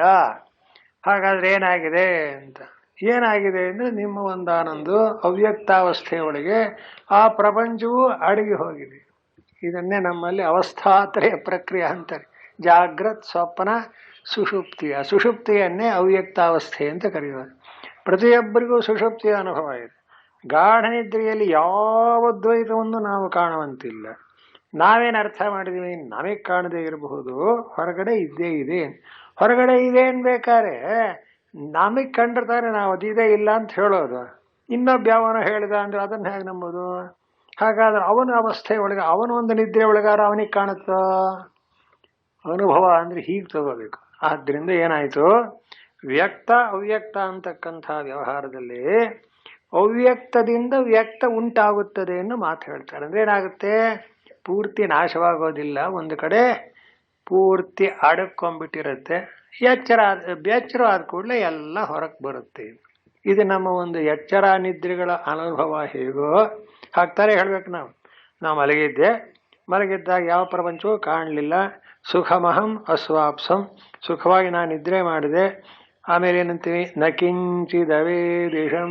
ಇದು ವೇದಾಂತಕ್ಕೆ ಬಹಳ ಬೇಕಾದ ಮಾತು ಇದು. ಏನೋ ಗಾಢ ನಿದ್ರೆಯಲ್ಲೂ ನಾನಿದ್ದೆ, ಆದ್ರೆ ನಂಗೇನು ಗೊತ್ತಾಗ್ಲಿಲ್ಲ. ನಾನಿದ್ದೆ ಅಂತ ಕೂಡ ಗೊತ್ತಾಯ್ತೆ, ಅದು ಗೊತ್ತಾಗಲಿಲ್ಲ. ಇದನ್ನೇನಂತಾರೆ? ಸ್ವಾಪಾವಸ್ಥಾ, ಗಾಢ ನಿದ್ರೆ ಅವಸ್ಥೆ. ಯಾರು ಮಲಗಿದ್ರೆ ಸ್ವಾಮಿ ಮಲ್ಕೊಂಡ್ರ ನಿದ್ರೆ ಬಂತೆ ಅಂದ್ರೆ ಹ್ಞೂ ಅಂದ್ಬಿಟ್ರೆ ನಿದ್ದೆ ಬಂದಿದೆಯೋ ಬಂದಿಲ್ವಾ? ಕೇಳಿ ಪ್ರಶ್ನೆಗೆ ಉತ್ತರ ಹೇಳ್ಬೇಕಾಗಿತ್ತು. ಸ್ವಾಮಿ ಹ್ಞೂ ಅಂದೆ ಅಂದ್ರೆ ಹಾಗಾದ್ರೆ ನಿದ್ದೆ ಬಂದಿಲ್ಲ ಅಂತ. ನಿದ್ದೆ ಬಂದವನು ಹ್ಞೂ ಅಂತಾನೋ? ಹೇಳಿ ನೋಡೋಣ. ಯಾಕನ್ನಲ್ಲ, ಅವನು ಈ ವರ್ಲ್ಡಲ್ಲಿ ಇರೋದಿಲ್ಲ. ಧೈರ್ಯ ನಮಗೆ ಮತ್ತೆ ಎದ್ದ ಮೇಲೆ ಇದೇ ಪ್ರಪಂಚಕ್ಕೆ ಬರ್ತೀವಿ ಅಂತ ಧೈರ್ಯ ಇರೋದ್ರಿಂದ ಮಲ್ಕೊಳ್ಳೋದು. ಇಲ್ಲದೇ ಮಲಗ್ತಿದ್ವೋ ಇಲ್ವೋ ಗೊತ್ತಿಲ್ಲ. ಯಾಕೆ? ಅವ್ಯಕ್ತಾವಸ್ಥೆಗೆ ಹೋದರೂ ಪುನಃ ಅವ್ಯಕ್ತಾವಸ್ಥೆಗೆ ಬರ್ತೇವೆ ಅಂತ. ಇದನ್ನೆಲ್ಲ ಹೇಳಿದ್ರೆ ಅಯ್ಯ ನಿಮ್ಮ ವೇದಾಂತ ಕಟ್ಕೊಂಡು ಏನು ಮಾಡೋಣ ಅಂತಾರೆ ಜನ. ನನ್ನ ವೇದಾಂತ ಅಲ್ಲ, ನಿಮ್ಮ ವೇದಾಂತವೇ. ಅದು ಎಲ್ರಿಗೂ ನಿದ್ದೆ ಬರುತ್ತೆ. ಆ ಗಾಢ ನಿದ್ರೆ ಒಳಗೆ ಯಾವ ಪ್ರಪಂಚವೂ ಯಾರಿಗೂ ಕಾಣಲ್ಲ, ಯಾರು ಏನು ಮಾಡೋಕ್ಕಾಗಲ್ಲ ಅನ್ನೋದನ್ನು ಯಾರು ಬದಲಾವಣೆ ಮಾಡೋಕ್ಕಾಗತ್ತೆ? ಎಷ್ಟು ವಿಜ್ಞಾನ ಕಂಡು ಹಿಡಿದ್ರು ಈ ಕೂಡ ಗಾಢ ನಿದ್ರೆಯಲ್ಲಿಯೂ ನಮಗೆ ಎಚ್ಚರವಾಗಿರುವಂತೆ ಏನಾದ್ರು ಎಚ್ಚರವಾದ್ರೆ ಗಾಢ ನಿದ್ರೆ ಆಗುತ್ತೆ. ಅದು ಒಂದಕ್ಕೊಂದಕ್ಕೂ ಇರೋದು. ಇದಕ್ಕೇನಂತಾರೆ ವೇದಾಂತಲ್ಲಿ? ಅನುಭವಾನುಸಾರವಾಗಿ ತತ್ವವನ್ನು ನಿರ್ಧಾರ ಮಾಡಬೇಕೆ ಹೊರತು ತರ್ಕದಿಂದ ಮಾಡಿದ್ರೆ ಪ್ರಯೋಜನ ಇಲ್ಲ. ತರ್ಕ ಬಿಟ್ಬಿಡಿ. ಅದು ನೈಷಾ ತರ್ಕೇಣ ಮತಿರಾಪನೆ. ಯಮ ಹೇಳ್ದ, ತರ್ಕ ಮಾಡಕ್ ಹೋಗಿ ಒದ್ದಾಡ್ತೀಯ, ಏನು ಗೊತ್ತಾಗಲ್ಲ. ಅನುಭವದಿಂದಲೇ ತಿಳ್ಕೊಂಡು ನಿಮ್ಮ ಅನುಭವ ಹೇಳಿ ಅಷ್ಟೇ. ಇದ್ದೇ ಅನುಭವ ಹೇಳಿ, ಕನಸಿನ ಅನುಭವ ಹೇಳಿ, ಎಚ್ಚರದ ಅನುಭವ ಹೇಳಿ, ಒಪ್ಪುಗೋಣ. ಅದನ್ನ ಯಾರು ಬೇಡ. ಸಾರ್ವತ್ರಿಕ, ಪ್ರತಿಯೊಬ್ಬರಿಗೂ ಹಾಗೆ ಆಗುತ್ತೆ. ಯಾವುದು ವೈಯಕ್ತಿಕ ಅನುಭವ ಅಲ್ಲ. ಯಾವನೊಬ್ಬ ಯೋಗ ಮಾಡಿದ್ದ ಅವನಿಗೇನೋ ಕಾಣಿಸ್ತಂತೆ ಅಂದ್ರೆ ಹಾಗಲ್ಲ. ಇದು ಇಂಡಿವಿಜುವಲ್ ಅಲ್ಲ, ಸಾರ್ವತ್ರಿಕ. ಎಲ್ರಿಗೂ ಆಗ್ತಕ್ಕ. ಈಗ ಅದನ್ನು ಹೇಳ್ತಾರೆ. ನಾವೇ ಹೇಗೋ ಆ ಬ್ರಹ್ಮನು ಹಾಗೆ ಸಂಸಾರಿ. ಅವನಿಗೂ ಹಗಲು ರಾತ್ರಿ ಉಂಟು. ಅವನ ಹಗಲು ಅಂದ್ರೆ 1000 ಸಹಸ್ರ ಯುಗಗಳು, ಅವನ ರಾತ್ರಿ ಅಂದ್ರೆ 1 ಸಹಸ್ರ ಯುಗಗಳು. ನೋಡಿದ್ರ? ಆದ್ರಿಂದ ಆ ಬ್ರಹ್ಮನ ರಾತ್ರಿಯಲ್ಲಿ ಸೃಷ್ಟಿಕರ್ತ ಅವನೇನೆ. ಆ ರಾತ್ರಿಯಲ್ಲಿ ಎಲ್ಲಾ ಪ್ರಾಣಿಗಳು ಏನಾಗಿರುತ್ತೆ? ಅವನ ರಾತ್ರಿಯಲ್ಲೇ ಎಲ್ಲ ಅಡಕೊಂಡಿರುತ್ತೆ. ಅದು ಅವ್ಯಕ್ತ ಅಂತ ಕರೀತಾರೆ. ಅವನ ಎಚ್ಚರದಲ್ಲಿ ಎಲ್ಲ ಹೊರಗೆ ಬರುತ್ತದೆ. ನಾವು ಅಷ್ಟೇ, ನಾವು ಬ್ರಹ್ಮರೇಯ ಅಂತ ಇಟ್ಕೊಳ್ಳಿ. ನಮ್ಮ ಬ್ರಹ್ಮ ಏನಾಗಿದೆ, ನಾವು ನಿದ್ರೆ ಮಾಡಿದಾಗ ಪ್ರಪಂಚ ಎಲ್ಲ ನಮ್ಮೊಳಗೆ ಅಡಕವಾಗಿದೆ. ನಾವು ಎದ್ರೆ ಎಲ್ಲ ಎದ್ದು ಇಷ್ಟೇ. ಇದನ್ನೇನೋ ಯಾರು ಏನೋ ವಿರೋಧ ಮಾಡೋಕ್ಕೆ ಅಥವಾ ತಿರಸ್ಕಾರ ಮಾಡೋಕ್ಕೆ ಸಾಧ್ಯವೇ ಇಲ್ಲ. ನಾನು ಮಲಗಿದ್ರೆ ಪ್ರಪಂಚವೆಲ್ಲ ನನ್ನೊಳಗೆ ಅಡಕವಾಗಿದೆ, ಇದು ವೇದಾಂತ. ನಾನು ಎದ್ರೆ ಎಲ್ಲ ಪ್ರಪಂಚ ನನಗೆ ಕಾಣುತ್ತೆ, ಇಷ್ಟೇ. ಇದನ್ನೇ ವ್ಯಕ್ತ ಅವ್ಯಕ್ತ ಅಂತ ಕರೆಯೋದು. ಹೀಗೆ ವ್ಯಕ್ತ ಅವ್ಯಕ್ತಗಳು ನಡೀತಾ ಇದೆ ಅನ್ನೋದನ್ನೇ ಸಂಸಾರ ಅಂತಾರೆ ವೇದಾಂತ. ಆಯ್ತೆ. ಈಗಂತಾರೆ ರಾತ್ರಿ ಆಗಮೆ, ರಾತ್ರಿ ಬಂತು ಅಂದ್ರೆ ಹೋಗುತ್ತೆ. ಅಹರಾಗಮೆ ಕಾಲೇ ಬ್ರಹ್ಮಣ ಪ್ರಬೋಧ ಕಾಲೇ ಅಂತ ಶಂಕರಾಚಾರ್ಯರು. ಹಗಲು ಅಂದ್ರೆ ಬ್ರಹ್ಮನ ಹಗಲು ಅಂತ ಅರ್ಥ. ಬ್ರಹ್ಮನ ಹಗಲಿನಲ್ಲಿ ತೋರಿಕೊಳ್ಳುತ್ತೆ ಯಾವುದು ಜಗತ್ತು. ಬ್ರಹ್ಮನ ರಾತ್ರಿಯಲ್ಲಿ ಏನಾಗುತ್ತೆ, ಅಡಕವಾಗುತ್ತೆ. ಅಷ್ಟು ತಿಳ್ಕೊಂಡ್ರೆ ಸಾಕು. ರಾತ್ರಿ ಆಗಮೆ ಪ್ರಳೀಯಂತೆ ಅಪ್ರಭವಂತೆ ಅಹರಾಗಮೆ ಅಂತ. ಆದ್ದರಿಂದ ತಥಾ ರಾತ್ರಿ ಆಗಮೆ ಬ್ರಹ್ಮಣ ಸ್ವಾಪಕಾಲೇ ಪ್ರಳೀಯಂತೆ ಸರ್ವಾ ವ್ಯಕ್ತಯ ತತ್ರೈವ ಪೂರ್ವೋಕ್ತೆ ಅವ್ಯಕ್ತ ಸಂಜ್ಞಕೆ. ಅವ್ಯಕ್ತ ಎಂಬತಕ್ಕಂಥ ತತ್ವದಲ್ಲಿ ಎಲ್ಲ ಹೋಗಿ ಅಡಗಿರುತ್ತದೆ. ಇದನ್ನೇ ವ್ಯಕ್ತ ಅವ್ಯಕ್ತ ಅಂತ ವೇದಾಂತ ಕರೀತಾರೆ. ಇದೇನು, ಪ್ರಪಂಚ ತೋರಿಕೊಳ್ಳುವುದು ವ್ಯಕ್ತ, ಆ ಪ್ರಪಂಚ ಮರೆಯಾಗುವುದು ಅವ್ಯಕ್ತ ಅಂತ. ಅಲ್ಲಿ ತೋರಿಕೊಳ್ಳುವುದು ಅನ್ನೋದನ್ನೇ ಮುಖ್ಯವಾಗಿ ಇಟ್ಕೋಬೇಕು. ತೋರುತ್ತೆ ಅಂತ ಅದು ವ್ಯಕ್ತವಾಯಿತು. ಮರೆಯಾಗುವುದು ಅಂದ್ರೆ ಏನು, ಪದಾರ್ಥ ಇರುತ್ತೆ ಮರೆಯಾಗುತ್ತೆ, ನಮಗೆ ಕಾಣಲ್ಲ ಅಂತ. ನಾಶವಾಗುತ್ತೆ ಅಂತ ಹೇಳಲ್ಲ. ಪ್ರಪಂಚ ನಾಶವಾಗಬೇಕಾದ್ರೆ ಬ್ರಹ್ಮಜ್ಞಾನ ಆಗಬೇಕು. ನಿದ್ರೆ ಮಾಡಿದ್ರಾಗಲ್ಲ, ಅವ್ಯಕ್ತಕ್ಕೆ ಹೋಗಿ ಸೇರಿದ್ರಾಗಲ್ಲ. ಆದ್ದರಿಂದ ಆ ಗತಿಯನ್ನ, ಈ ಜಗತ್ತಿನ ಸ್ಥಿತಿಯನ್ನ ಸರಿಯಾಗಿ ನಿರ್ಣಯ ಮಾಡತಕ್ಕ ಜ್ಞಾನಿಗಳು ಏನು ಹೇಳ್ತಾರೆ, ಈ ಜಗತ್ತು ಮಿಥ್ಯಾಂತ ಯಾಕೆ ಅಂತೇವೆ ಅಂದ್ರೆ ಇದು ಪೂರ್ಣವಾಗಿ ಬ್ರಹ್ಮನಲ್ಲಿಯೇ ಅಡಕವಾಗಿರ್ತಕ್ಕದ್ದು, ಬ್ರಹ್ಮವೇ ಆಗಿರೋದು. ಬ್ರಹ್ಮ ಅಂತ ನಾವು ತಿಳ್ಕೊಳ್ಳೋವರೆಗೆ ಅದು ನಮಗೆ ದ್ವೈತ ರೂಪವಾಗಿ ಕಂಡು ತೋರೋದು ಮರೆಯಾಗೋದು, ತೋರೋದು ಮರೆಯಾಗೋದು ಆಗುತ್ತೆ. ಇದನ್ನೇನಂತಾರೆ, ಸಂಸಾರ. ಇದರಲ್ಲಿಯೇ ಸುಖ ದುಃಖ, ಜನನ ಮರಣ, ಹಾಗೇನೆ ಆ ಗತಿ ಆಗತಿ ಎಲ್ಲವೂ ಉಂಟಾಗುತ್ತದೆ. ಇದು ಎಲ್ಲಿವರೆಗೆ, ಬ್ರಹ್ಮನವರೆಗೂ ಉಂಟು. ಅಲ್ಲಿ ಒಟ್ಟೇನಾಯಿತು, ಈ ಜಗತ್ತೆಲ್ಲ ಕಾಲವಶವಾಗಿದೆ ಅಂತ. ಅದನ್ನೇ ಶಂಕರಾಚಾರ್ಯರು ಕಾಲೋ ಜಗದ್ಭಕ್ಷಕ ಆಯುರ್ನಶ್ಯತಿ ಪಶ್ಯತಾಂ ಪ್ರತಿದಿನಂ ಅಂತ ಹೇಳ್ತಾರೆ. ಆಯುಷ್ ದಿನ ಕ್ಷೀಣವಾಗ್ತಾ ಇದೆ, ಕಾಲ ಅನ್ನೋದು ತಿಂದು ಹಾಕ್ತಾ ಇದೆ. ಆದ್ದರಿಂದ ಭಗವಂತನನ್ನ ಆ ಕಾಲ ಎಷ್ಟು ಕೊಟ್ಟಿದಾನೋ ಅಷ್ಟರೊಳಗೆ ಅವನನ್ನ ನೀವು ಬಳಿ ಸಾರಿ ಕೃತಾರ್ಥರಾಗಬೇಕು ಅಂತ ಮುಂದಕ್ಕೆ ಹೇಳ್ತಾರೆ. ಹೀಗೆ ತತ್ವ ತಿಳ್ಕೊಳ್ಳಿ, ಮುಂದಕ್ಕೆ ಏನು ಹೇಳ್ತಾರೆ ಅಂತ ಕೇಳೋಣ. ಹೀಗಾಗಿ ಬ್ರಹ್ಮನ ಒಂದಾನೊಂದು ವ್ಯಕ್ತಾವ್ಯಕ್ತ ಸ್ಥಿತಿ ಅಂದರೆ ಹಗಲು ರಾತ್ರಿಗಳಲ್ಲಿ, ಹಗಲಿನಲ್ಲಿ ಈ ಜಗತ್ತು ಕಾಣುತ್ತೆ, ರಾತ್ರಿಯಲ್ಲಿ ಮರೆಯಾಗುತ್ತೆ. ಭೂತಗ್ರಾಮಸ್ಸ ಏವಾಯಂ ಭೂತ್ವಾ ಭೂತ್ವಾ ಪ್ರಳೀಯತೆ ರಾತ್ರ್ಯಾಗಮೇ ವಶಃ ಪಾರ್ಥ ಪ್ರಭವತ್ಯಹರಾಗಮೇ. ಸ್ವಲ್ಪ ಮುಂದುವರಿಸ್ತಾರೆ. ಭೂತಗ್ರಾಮ ಭೂತ ಸಮುದಾಯ, ಭೂತ ಅಂದ್ರೆ ಭವಂತೀತಿ ಭೂತಾನಿ. ಯಾವ್ಯಾವ ಪ್ರಾಣಿಗಳು ಹುಟ್ಟುತ್ತವೆಯೋ ಪ್ರತಿಯೊಂದು ಹುಟ್ಟೋದೇ ತಾನೆ. ಆ ಹುಟ್ಟುಳ್ಳಂಥ ಎಲ್ಲ ವಸ್ತುಗಳನ್ನು ಏನಂತಾರೆ, ಭೂತಗಳು ಅಂತಾರೆ. ಗ್ರಾಮ ಅಂದ್ರೆ ಒಳ ಸಮುದಾಯ ಅಂತ. ಸ್ಥಾವರ ಜಂಗಮ ಲಕ್ಷಣ ಅಂತ ವಿವರಣೆ ಕೊಡ್ತಾರೆ. ಸ್ಥಾವರ ಅಂದ್ರೆ ಓಡಾಡದೆ ನಿಂತಲ್ಲೇ ನಿಂತಿರತಕ್ಕ ಪದಾರ್ಥಗಳು, ಅದನ್ನು ಸೃಷ್ಟಿಯಲ್ಲೇ ಭೂತಗ್ರಾಮ ಅಂತ ಸೇರಿಸ್ತಾರೆ. ಅದು ಒಂದು ವಸ್ತು, ಒಂದು ಮರ ಗಿಡ ಇವುಗಳೇ ಪಾಪ ಇದ್ದಲ್ಲೇ ಇರ್ತವೆ. ಅದನ್ನೆಲ್ಲ ಏನಂತಾರೆ, ಸ್ಥಾವರ ಅಂತಾರೆ. ಬೆಟ್ಟ ಕಲ್ಲು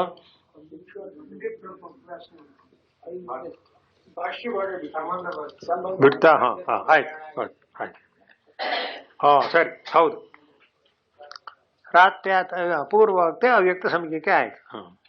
ಅಕೃತಾಭ್ಯಾಗಮ ಕೃತವಿಪ್ರಣಾಶ ದೋಷ ಪರಿಹಾರಾರ್ಥಂ ಬಂಧಮೋಕ್ಷಶಾಸ್ತ್ರ ಪ್ರವೃತ್ತಿ ಸಾಫಲ್ಯ ಪ್ರದರ್ಶನಾರ್ಥಂ ಅವಿದ್ಯಾದಿ ಕ್ಲೇಶ ಮೂಲ ಕರ್ಮಾಶಯವಶಾಚ್ಚ ಅವಶಃ ಭೂತಗ್ರಾಮಃ ಭೂತ್ವಾ ಭೂತ್ವಾ ಪ್ರಳೀಯತೆ ಇತ್ಯತಃ ಸಂಸಾರೇ ವೈರಾಗ್ಯ ಪ್ರದರ್ಶನಾರ್ಥಂಚ ಇದಂ.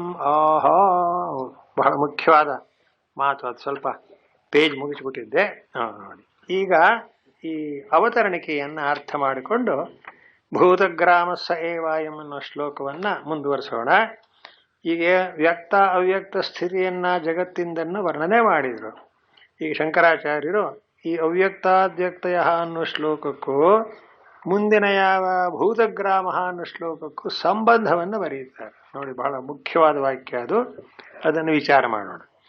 ಅಕೃತಾಭ್ಯಾಗಮ ಕೃತ ವಿಪ್ರನಾಶ ದೋಷ ಪರಿಹಾರಾರ್ಥಂ ಅಂತ ಒಂದು ಕಾರಣ, ಬಂಧಮೋಕ್ಷಶಾಸ್ತ್ರ ಪ್ರವೃತ್ತಿ ಸಾಫಲ್ಯ ಪ್ರದರ್ಶನಾರ್ಥಂ ಅಂತ ಇನ್ನೊಂದು ಕಾರಣ, ಅವಿದ್ಯಾದಿ ಕ್ಲೇಶ ಮೂಲ ಕರ್ಮಾಶಯ ವಶಾತ್ ಅಂತ ಇನ್ನೊಂದು, ಮೂರು ಕಾರಣಗಳನ್ನು ಕೊಡ್ತಾರೆ. ಯಾವುದಕ್ಕೆ?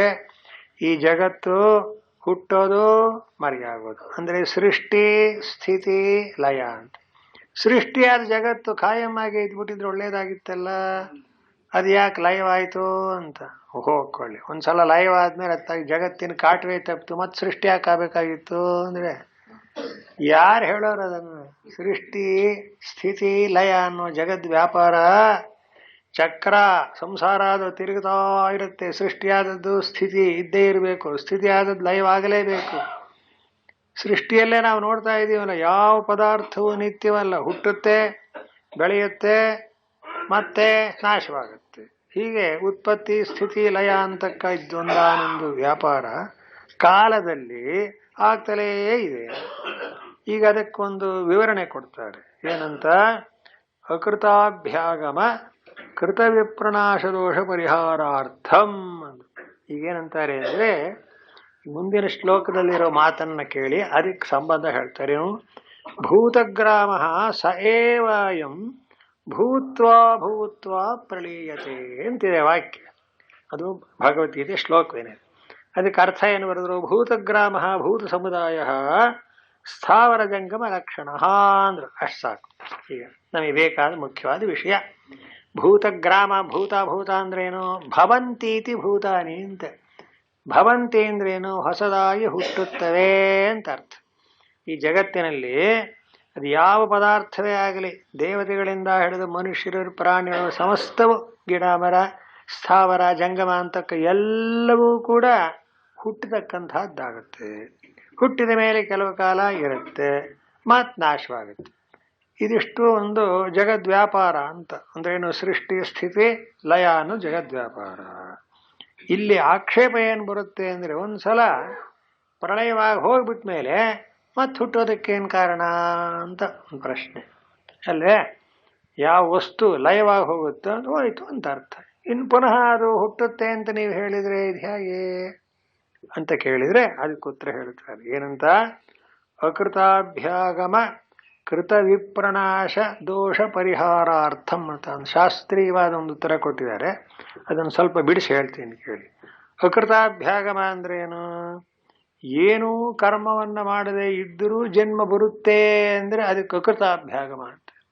ಯಾರು ನಾವು ಭಗವಂತನ್ನೇ ಬೇಕಾದ್ರೆ ಕ್ರಾಸ್ ಕ್ವಶನ್ ಮಾಡ್ಬೋದು. ನೋಡಪ್ಪ, ಮತ್ತೆ ನನ್ನನ್ನು ಹುಟ್ಟಿಸ್ತಾ ಇದೆಯಲ್ಲ, ಒಂದ್ಸಲ ಹುಟ್ಟಿ ನಾನು ದೇಹ ತ್ಯಾಗ ಮಾಡಿಬಿಟ್ಟ ಮೇಲೆ ಮತ್ತೆ ಹುಟ್ಟಕ್ಕೆ ನನಗೆ ನೀನು ಯಾಕೆ ಹುಟ್ಟಿಸ್ತೆ, ಏನು ಕಾರಣ ಅಂತ ಕೇಳಬಹುದಲ್ಲ. ಅದಕ್ಕೆ ಭಗವಂತ ಹೇಳ್ತಾನೆ, ನಾನು ಹುಟ್ಟಿಸ್ತಾ ಇಲ್ಲ, ನೀನು ಬದುಕಿದ್ದಾಗ ಮುಂದೆ ಹುಟ್ಟೋದಕ್ಕೆ ಏನೇನು ಬೇಕೋ ಆ ಪಾಪ ಪುಣ್ಯ ಮಾಡಿ ನೀನೇ ಡಿಪಾಸಿಟ್ ಇಟ್ಕೊಂಡಿದೀಯ, ಅದರಿಂದ ಹುಡ್ತೀಯ. ಇದಕ್ಕೇನು ಹೇಳ್ಬೇಕೀಗ? ಇದು ಕರೆಕ್ಟ್ ಇದೆ. ಯಾಕೆ? ಜಗತ್ತು ಹುಟ್ಟಿ ಇದ್ದು ನಾಶವಾಗತಕ್ಕ ಒಂದಾನೊಂದು ಕ್ರಮಕ್ಕೆ ಇದೇ ಕಾರಣ ಅಂತ. ಅಲ್ಲಿ ಏನಾಯ್ತು? ಹಿಂದೆ ಹೇಳಿದಾನೆ ಭಗವಂತ, ಜಾತಸ್ಯ ಧ್ರುವಂ ಜನ್ಮ ಮೃತ. ಅದ್ಯಾಕಾಗಬೇಕು? ಜಾತಸ್ಯ ಧ್ರುವ ಮೃತ ಆಗಲಿ, ಯಾಕೆ ನಮ್ಗೆ ಒಪ್ಪಿಗೆ ಆಗ್ಬಿಡುತ್ತೆ. ಬದುಕಿದೀವಿ ಹೋಗೋಣ ಅಂತ ಒಂದು ಹೋದ್ರೆ ಹೋಗ್ಕೊಳ್ಳಿ, ಇಲ್ಲಿ ಮತ್ತೆ ಹುಟ್ಟೋದು ಬೇಡ ಅಂತ ಅನ್ಸುತ್ತೆ. ಎಷ್ಟೋ ಸಲ ಕಷ್ಟ ಬಂದಾಗ ಭಗವಂತ ಸಾಕಪ್ಪ ಈ ಜನ್ಮ ಸಾಕು ಮಾಡಿಬಿಡು ಅಂತ ಎಷ್ಟೋ ಜನ ಪಾಪ ಪೇಚಾಡ್ತಿರ್ತಾರೆ. ಯಾಕೆ? ಇನ್ನು ಹುಟ್ಟೋದು ಬೇಡ, ಹೀಗೆ ಹುಟ್ಟಿ ಇಷ್ಟೊಂದು ಕಷ್ಟಪಡೋ ಬದಲು ಹುಟ್ಟದೇ ಇದ್ರೆ ಒಳ್ಳೇದಲ್ವೇ ಅಂತ. ಅದಕ್ಕೆ ಭಗವಂತ ಹೇಳ್ತಾರೆ, ನಂದೇನು ಜವಾಬ್ದಾರಿ ಇಲ್ಲ, ಪುನಃ ಹುಟ್ಟಕ್ಕೆ ಕಾರಣವಾದಂಥ ಕರ್ಮಗಳನ್ನ ಇಲ್ಲಿ ಮಾಡಿದ್ರೆ ನಾನೇನು ಮಾಡಲಿ? ಆದ್ದರಿಂದ ಏನಾಗಬೇಕು? ಅದನ್ನು ಅನುಭವಿಸೋದಕ್ಕೆ ಇನ್ನೊಂದ್ಸಲ ಹುಟ್ಟಬೇಕು.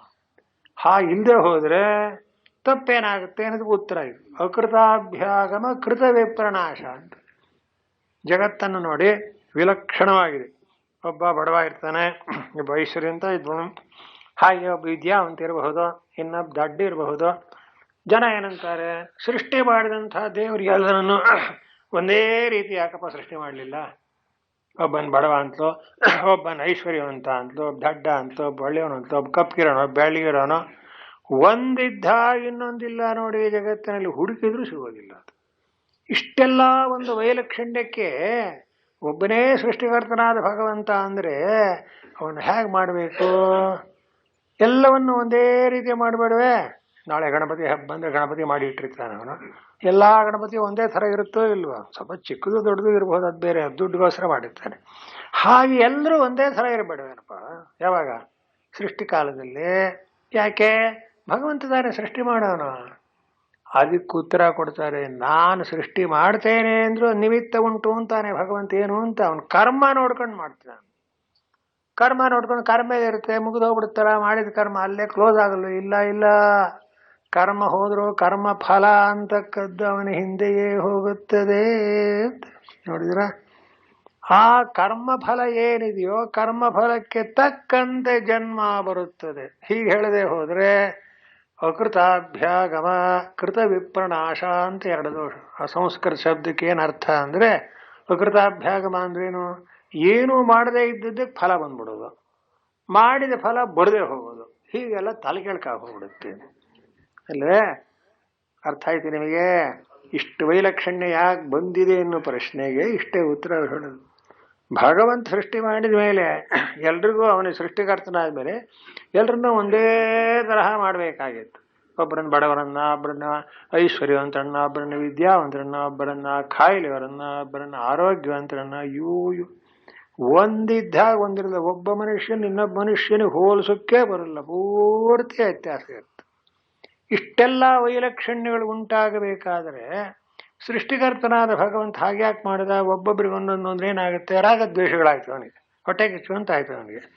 ಒಬ್ಬರನ್ನ ಬಡವರನ್ನ ಮಾಡೋದು, ಒಬ್ಬರನ್ನ ಐಶ್ವರ್ಯವಂತರನ್ನ ಮಾಡೋದು, ಒಬ್ಬನ ರಾಜನ್ ಮಾಡೋದು, ಒಬ್ಬನ ಜವಾನನ್ ಮಾಡೋದು, ಇದೆಲ್ಲ ಏನು? ಆದ್ರಿಂದ ಭಗವಂತನಿಗೆ ಒಂದಾನೊಂದು ದೋಷ ಏನು? ವೈಷಮ್ಯ ನೈರ್ಘಣ್ಯ ಅಂತ. ಒಬ್ಬೊಬ್ಬರನ್ನ ಕಂಡ್ರೆ ಒಂದೊಂದು ತರಹ ಪಕ್ಷಪಾತ ಇದೆ ಅಂತ ಆಯ್ತಲ್ಲ ಭಗವಂತನಿಗೆ. ಎಂಥ ಭಗವಂತ ಅನ್ರಿ ಅಂದ್ಬಿಟ್ರೆ ನೀವೇನ್ ಮಾಡ್ಬೇಕು? ಅದನ್ನು ತಪ್ಪಿಸ್ಕೊಳ್ಳೋಕ್ಕೆ ಬ್ರಹ್ಮಸೂತ್ರ ಭಾಷೆಯಲ್ಲಿ ಇದು ಬರುತ್ತೆ. ವೈಷಮ್ಯ ನೈರ್ಘಣ್ಯ ಅಧಿಕರಣ ಅಂತಲೇ ಒಂದು ಇದ್ಬಿಟ್ಟಿದೆ. ಆ ಬಾದರಾಯಣ ಸೂತ್ರ ಮಾಡಿದೆ, ವೈಷಮ್ಯ ನೈರ್ಘಣ್ಯೇನ ಸಾಪೇಕ್ಷತ್ವಾತ್ ತಥಾ ಹಿ ದರ್ಶಯತಿ ಅಂತಲೇ ಒಂದು ಅಧಿಕರಣ. ಎಷ್ಟು ವೇದಾಂತದಲ್ಲಿ ಎಂಥೆಂಥ ಪ್ರಶ್ನೆಗಳಿಗೂ ಉತ್ತರ ಕೊಡ್ತಾರೆ ಅವರೇನು, ಯಾತಕ್ಕೂ ಹೆದರಲ್ಲ. ಯಾಕೆ? ಸತ್ಯ ಕಂಡಿದ್ದಾರೆ. ಆ ಸತ್ಯವನ್ನಿದ್ದಂತೆ ಹೇಳ್ತಾರೆ. ಕೇಳಿ, ಭಗವಂತನಿಗೆ ಒಂದಾನೊಂದು ವೈಷಮ್ಯ, ಒಬ್ಬರನ್ನ ಕಂಡ್ರೆ ಬೇಕು, ಒಬ್ಬರನ್ನ ಕಂಡ್ರೆ ಬೇಡ ಅಂತಕ್ಕ ಒಂದು ದೋಷ ಇಲ್ಲ. ಹಾಗಾದ್ರೆ ಪ್ರಾಣಿಗಳೆಲ್ಲ ವೈಲಕ್ಷಣ್ಯ ಇದೆಯಲ್ಲ, ಒಬ್ಬ ದಡ್ಡ, ಒಬ್ಬ ಬುದ್ಧಿವಂತ, ಒಬ್ಬ ಬಡವ, ಹೀಗಾಗುತ್ತಲ್ಲ, ಇದು ವೈಷಮ್ಯ ಅಲ್ವೇ?